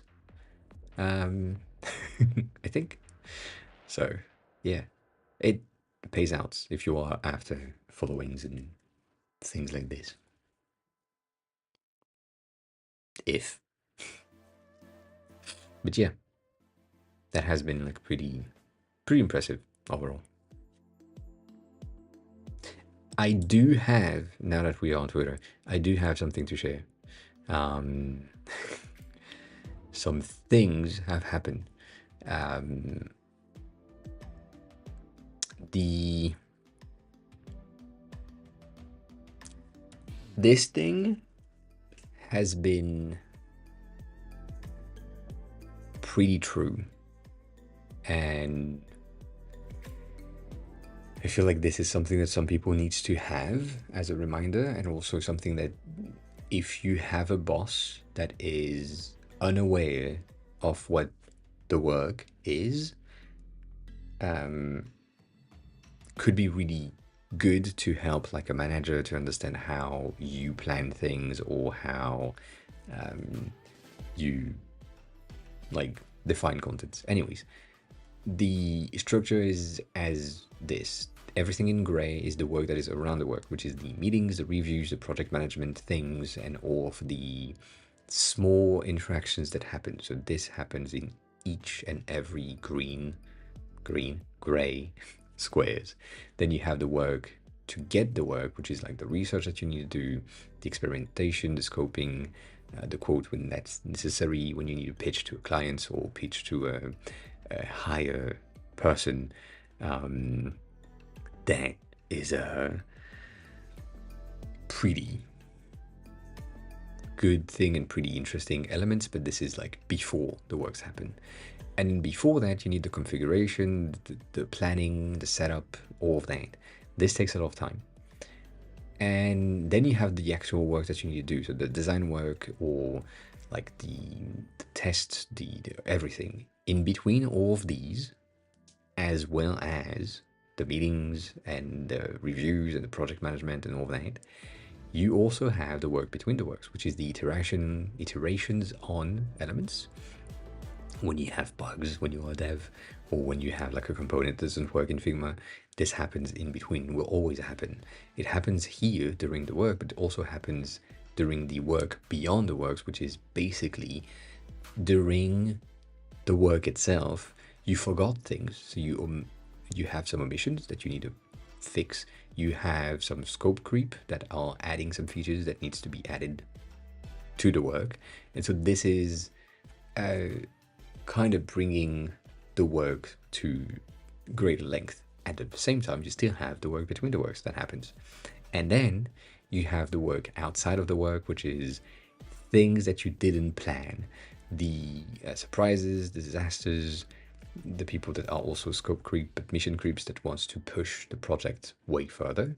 And that happens alongside work between the work. After that, you have the work after the work, which is like basically updates, fixes, maintenance, all of that. And this whole thing, that project scope is, or that kind of planning, is the reason why someone is usually telling you, or me, if you know you can do something in 1 week, you plan 2. If you know you can do something in 1 day, you plan 2. So you always double the amount of time that you think it will take you in order to take all of these things into consideration, because all of that can happen, will happen, and in order to stay on track and to stay on deadline, this is some of the most important thing. So I really like this representation, and I kind of wanted to share that with everyone because it is a very useful thing. I'm going to also share that on Discords because it is pretty useful and everyone should have access to it. But I wanted to wait to have you here on stream to talk about it because it is really important. So take a look at this. There is also other things, as in this has been leaked, released. If you are someone who is interested in the car industry and you have seen the Jaguar redesign thing, this is the apparently renders and concept car or car that Jaguar is about to release. So if that's the case, this is interesting.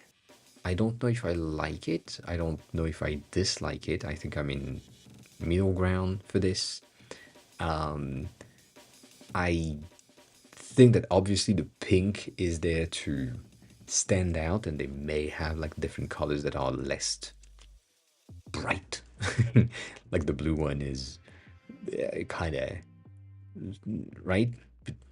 It is an interesting shape. It looks like the goddamn, the Rolls-Royce Midnight Spectre things, which is really cool. And it's interesting. I do like the direction in which it's going. I don't like this because you don't really have visibility on the rear, which implies autopilot type of navigations. But it's an interesting concept. So we'll see. It's supposed to be released or disclosed today officially, so that might happen. I don't know. I forgot if it's the second, like December 2nd or December 4th. So debatable. Anyways, that happens. I feel like it's interesting. I kept that. The other thing that I saw that I kind of want to talk about was this, going back to the app itself, going back into the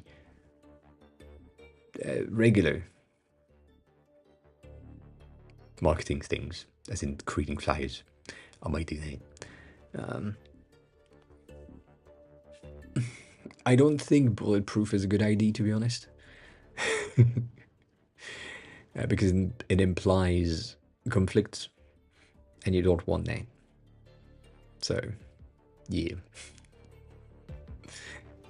that's a personal thing. I saw this, which reminded me of some of the things that I've done in the past.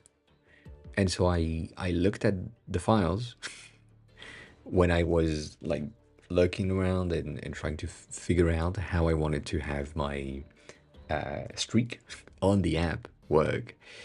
And I basically did that at some point. I had a current day streak, and then you just have a scroll wheel type. So that's an interesting thing. I don't know if I will put it in place. I think I tried and it didn't work, and now that I have the understanding of how I could do that with a scroll view of 31 elements, it could work. Could work. I don't know. I don't know. But yeah, it's a bit of a weird thing. But yeah, it's fun that I have made something similar, and this one is pretty good. It's just that it's not arched.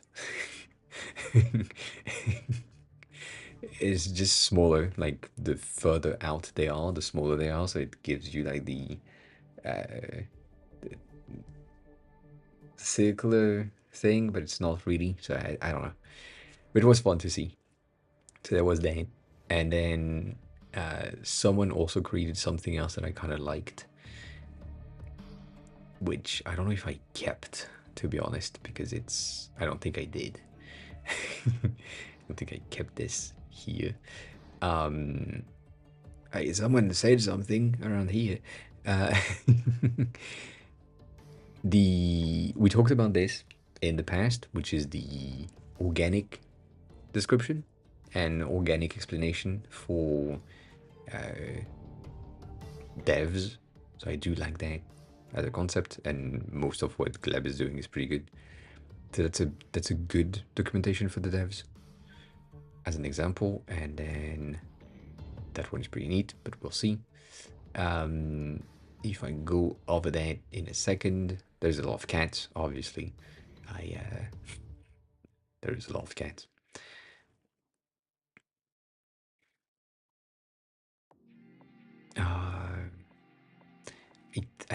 I've liked so many things. Oh yeah, that happens as well.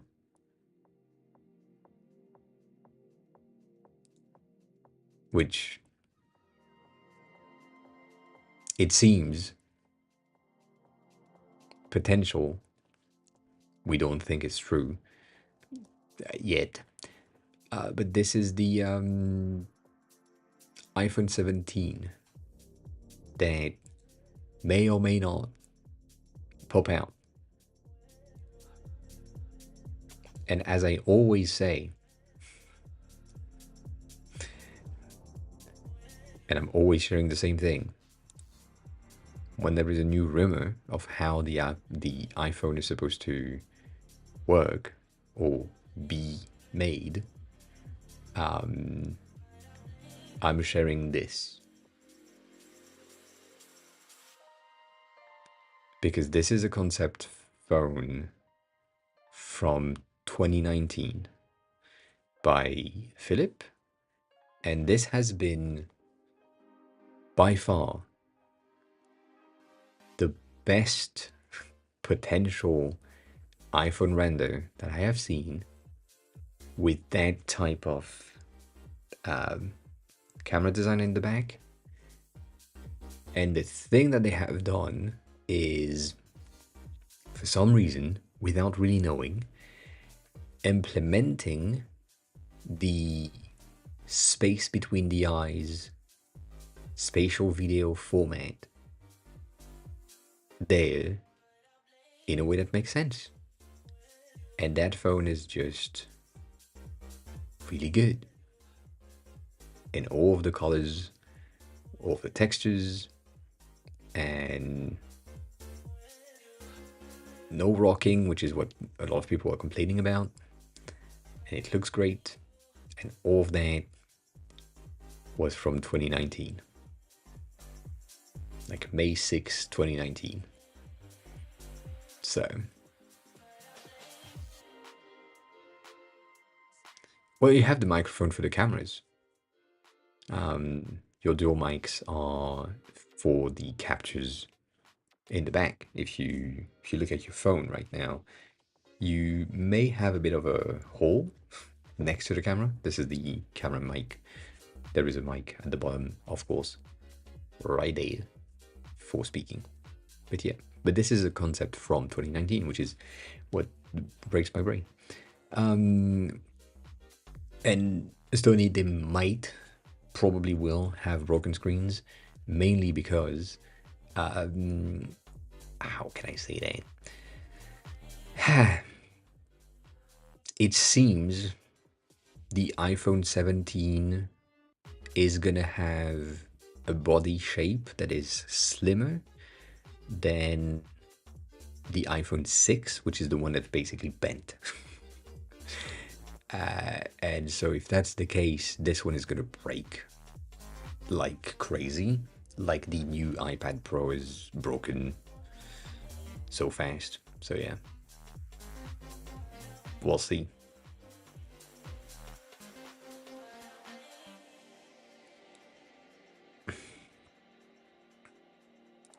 Eh.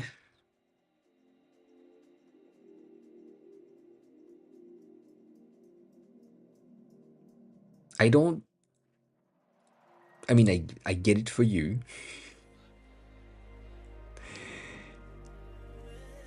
But I don't think, personally speaking, that the headphone jack loss was a bad thing. Like, I do feel like it pushed more into wireless environment. The thing that I don't like about the wireless environment right now is that we need batteries, whereas wires don't. And so you could have whatever the fuck you wanted, and it's just always available. So I do agree with that take that wireless is less good for battery sake. But most of the time, as I say, I usually have batteries. Yeah.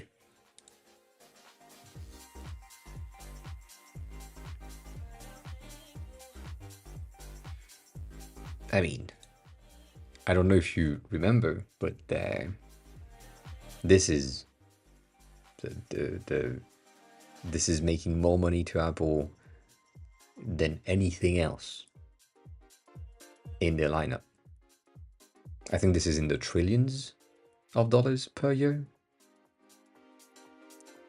Just this bitch. Which I get.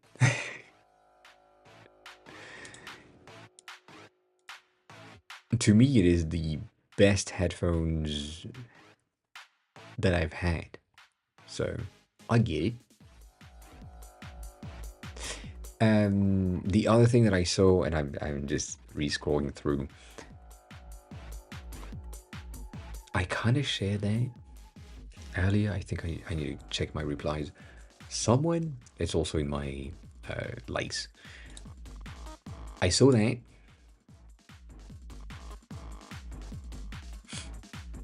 And I shared that. Because it's kind of the same. Which is really good because like it's almost like as we said, almost the same design. And the thing is, they posted this on November 3rd. I posted this on November 8th. And I posted this because I achieved that effect right there in that thing at the bottom. But I had this from a month and a half before that. The reason that I kind of asked myself, like, did they do that on purpose, is because they had like a bit of a shimmer effect on the progress when you're looking at this. And it's like, it's an interesting design choice right there. But yeah, it was fun to see that. I mean, not that I'm coining the design that they have made. It's just it's a fun idea that popped in seemingly at the same time. That's nonetheless details.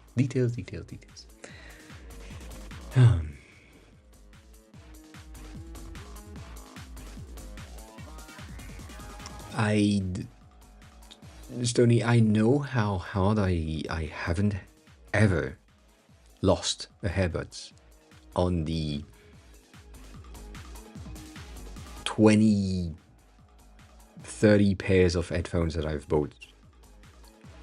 I have never lost one.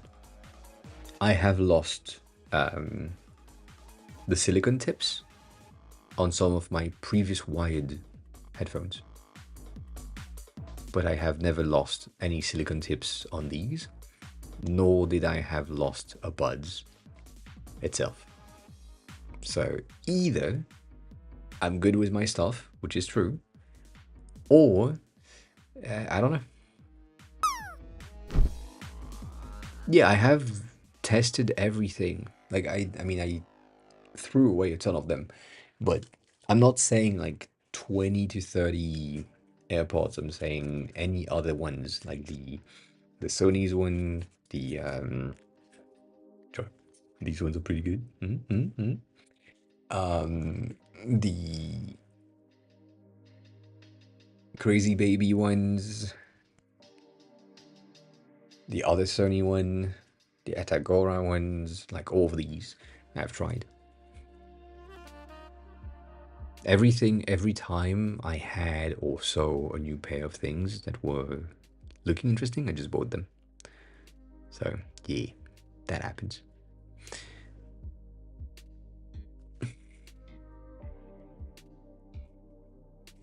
And I have never lost any things. Like again, there is this pair of Apple's ones that I have, and they're still there. They're still in there.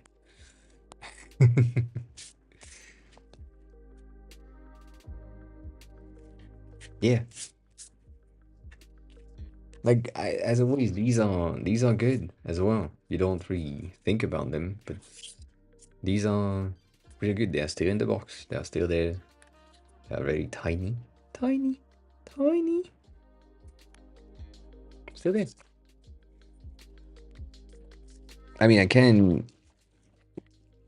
God, that thing is crazy. These ones are my favorites. I'm kind of sad because the company kind of died, but these ones are my favorites. They are really good. Design is really good, and they work. They have this tiny magnetic. Should do that. They have this tiny magnetic. How can I say that? Strap right here, and then if you open them, you have the charging port. But it's just magnetic. It's really good. And the reason why I like them much is because they have these tiny wings at the top that basically stuck in your ear much better. They look good. The battery is fine. They remain functional for a long time. And yeah, really nice. Case is good. Everything is good. Dang. Did you zoom out? Did you zoom me out? Is that what you did? That didn't work. I don't mind charging batteries, but it's also because I have so many that if this pair doesn't have battery, this one does. If this one doesn't have battery and this one doesn't, this one does. If these don't, these one does. And if these don't, these have. And, you know, they are charged. The main reason for these ones to still have like battery all the time is because goddamn, they have they are the Apple fucking batteries. They don't die. Like I don't get it. They're just there, and the battery stays there at a very good percentage all the time, and you're good. So yeah,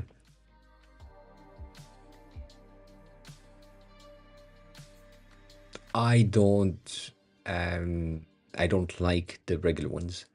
So I need the plastic tips, silicone tips. Otherwise, I'm gonna lose them. I mean, not lose them as in losing them, but like losing them, they are popping out of my ears often, which is pretty bad. So, yeah. Also, the pros, which are these, are better when it comes to noise cancelling and isolation on their own because of the silicon tip. So I would rather do that. The other thing that I have in the Sony one, I don't have them. I think I threw them away. I mean, sorry, rephrase that. I threw them at my sister, and she kept them.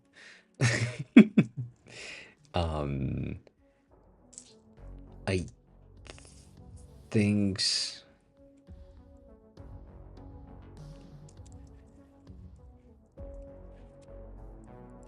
Oh God, David.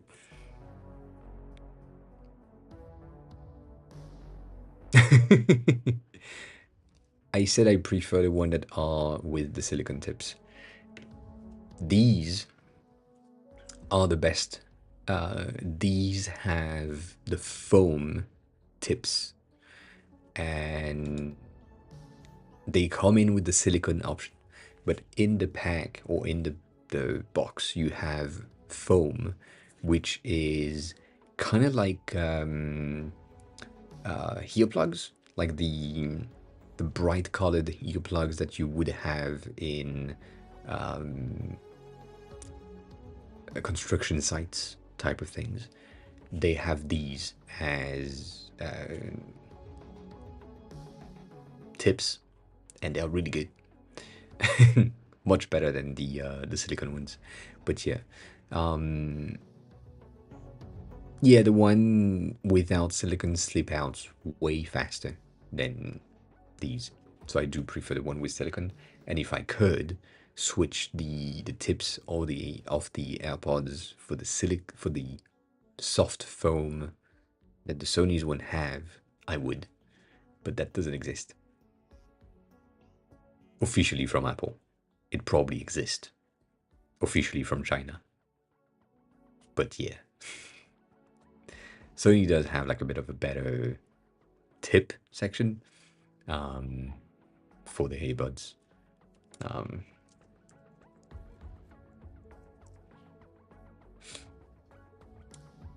like these. They mold better to your ears and they stay there better. It's an interesting behavior. Anyways.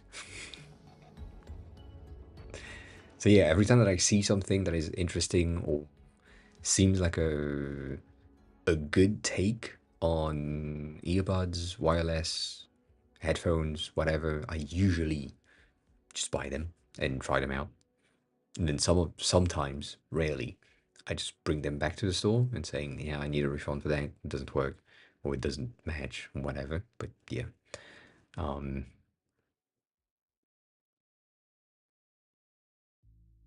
No, no, noise cancelling isolates your ears from the environment, so you can't hear anything. Like, yeah, you are in the bubble. Noise isolation is when the seal is good and you just have muffled. So the no, the AirPods regular are good-ish for planes, not the best. The AirPods Pro for planes is what I use. Like as I said, like these ones, the Pros are the one that I'm using for planes. Yeah. But if you really want something that is good for planes, taking into consideration the distance that you are going to travel to, headphones, like big ass headphones, like the Sony MX3, 4, 5 are good. The Bose are good. The Quiet Comforters are really good. Kind of cheaper. I think they are $2.99 instead of $3.99. Yeah, yeah. For planes, it's kind of better. Um, if you want to use things everywhere and also in planes, for me, these are the perfect things. They are good in the gym. They are good, like on stream. They're working well and fine with my computer. I'm good with it. If you are in a climate that is colder, wink, wink. I know that.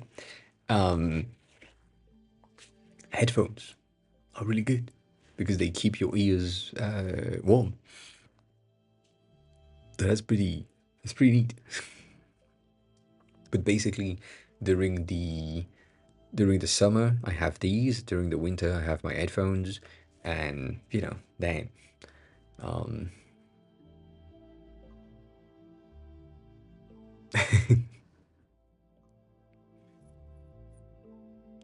I mean, it depends. I'm gonna check my calendar. I'm gonna also check what Patreon sent me because then it is another thing, and I'm gonna send you a link with availability so that you can pick a day and we can have a bit of a chat as planned, as part of the plan.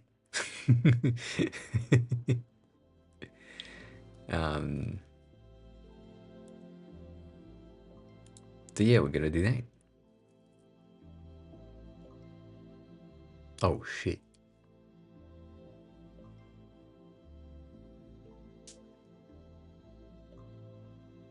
I can check that. Thank you.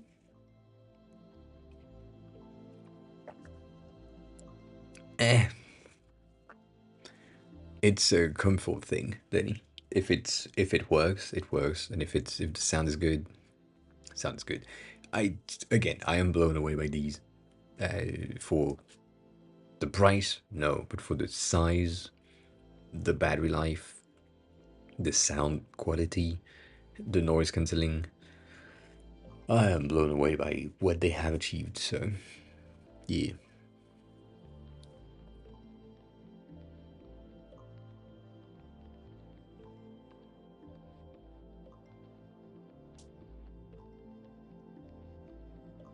Um, if you want AirPods, because you seems to be in that department at that instant, that is a flashbang if I haven't seen one. Come on.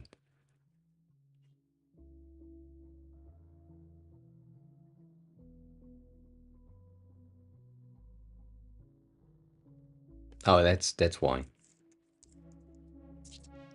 I can't type. That is the reason.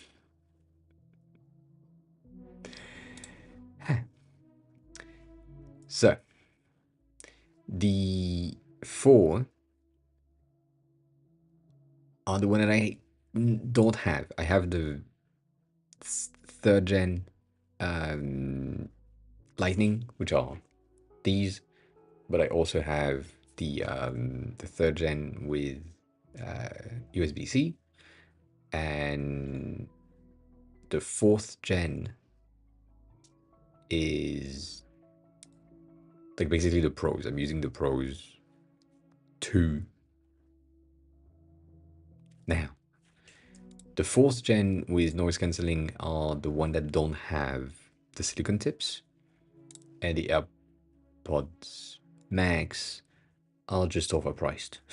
They are good, but they're overpriced. And if you move with them, they kind of fall down. But these for me are the best option. They are a bit more expensive. If you're a student or if you have like an option to get like a discount, you can have them like cheaper. And yeah, you can buy the previous version. Like these ones are the AirPod Pro 2s. You can take the AirPod Pro 2, not USB-C.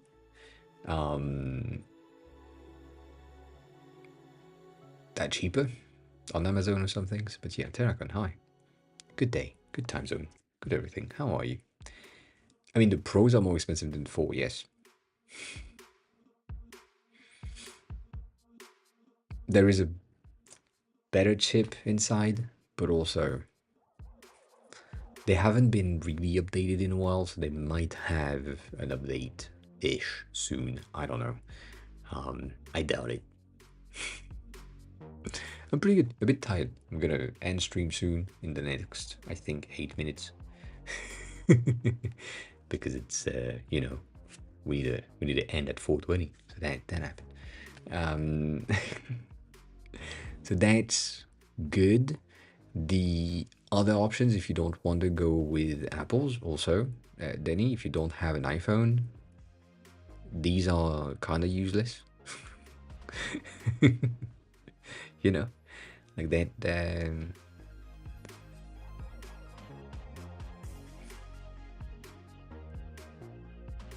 Oh, you can not send them back, but you can, if you have an Apple Store nearby, you can just go there and tell them, oh, this is not supposed to happen. And they will say, oh, yeah, this is not supposed to happen. Here is another one.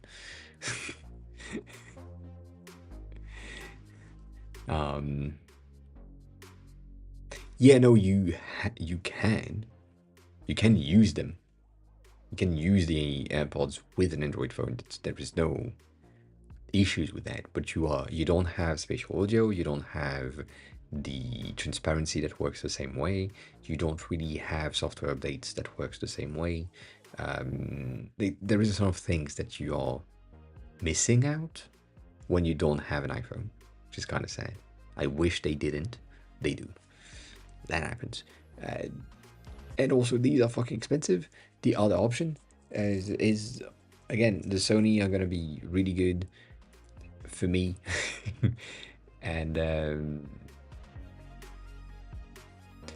anything in the latest generation of earbuds that are in the same price range are apparently pretty good for noise cancelling, and I can highly recommend most of the thing that Sony is doing. The thing that I don't like about them is that sometimes they are a bit heavy. Like the reason why I don't wear them and I didn't like them much is they were heavy. They took a lot of space. Now they are like their newer version are way smaller, but these ones were kind of heavy. But they had an incredible noise cancelling, and now the newer versions are better. So there is that. If you want an iPhone and you will have an iPhone later, you can go with Beats. The Beats earbuds things, because they're good and they work with the iPhone the same way and all blah blah blah blah blah. But yeah, the Sennheiser is for the sound, yes. I don't think the Sennheiser one have noise cancellings in earbuds form. I doubt it.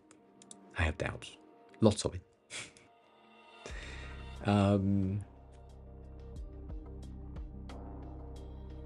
So yeah, other than Other than that, these ones over here, pretty good. These are officially 6 hours, but they currently are at 28%, and they've been in use for 4 hours and 20 minutes. So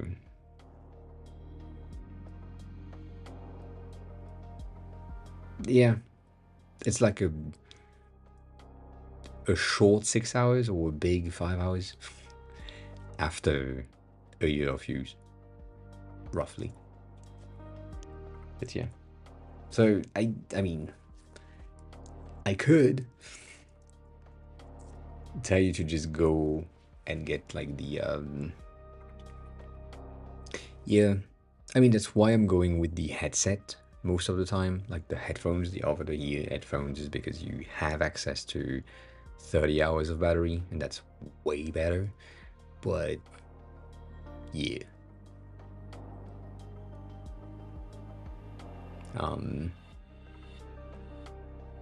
the nothing ones are pretty good. And Gandhi, hi, welcome in. How are you? Who are you? How did you find the stream? You arrive at the end though, but thank you for chatting. I appreciate that. The nothing ones are pretty good. They are really cheap. That's pretty true, and they are kind of the same as these. They look cool in yellow.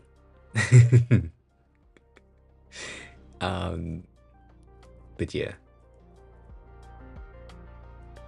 I think I'm gonna send you to John, unless you have someone else, Sony, that you have. But I feel like John is gonna be pretty good. Well, welcome on in. Gandhi Rack is now following. I appreciate the follow. We're doing some design stuff around here most of the time, and today a lot of chatting. Yeah, been working on an app. It's pretty cool, and yeah, I'm gonna do my end of stream spiel in like right now. As always, because we try to end the stream at exactly 4:20, and the raid stuff takes 2 minutes. That's exactly what happens. So, if you enjoyed the stream and you want to watch it again, for some reason, you know, watch it on YouTube. That's appreciated. You can join the Discord if you have some question and I'm not live. You can also stalk me on socials, but also I shall be back on Wednesday if all goes well. Wednesday is going to be a wild one. I have a meeting at 9. I have a meeting in the afternoon for almost all the afternoon, and I don't know if I will be back here on time. I will do my best. But yeah, Wednesday is it's gonna be crazy. We'll see. Anyways, things have been said, and as always, if you want to give me money, you can sub here, but that's not necessary. I would rather you buy something that makes sense to you. And yeah, you can, as always, let's see if I can do that on the other side before the end. Bitch, before the end. You can download if you're interested in learning Japanese. Use that. That's good. That's a good thing. I like it. I made it. It's nice. Anyways, as always, take care of yourself. Enjoy the rest of your day. Eat something, drink something. Be kind to each other. And Stony, you won. Good job. I will see you all in the next one. Bye.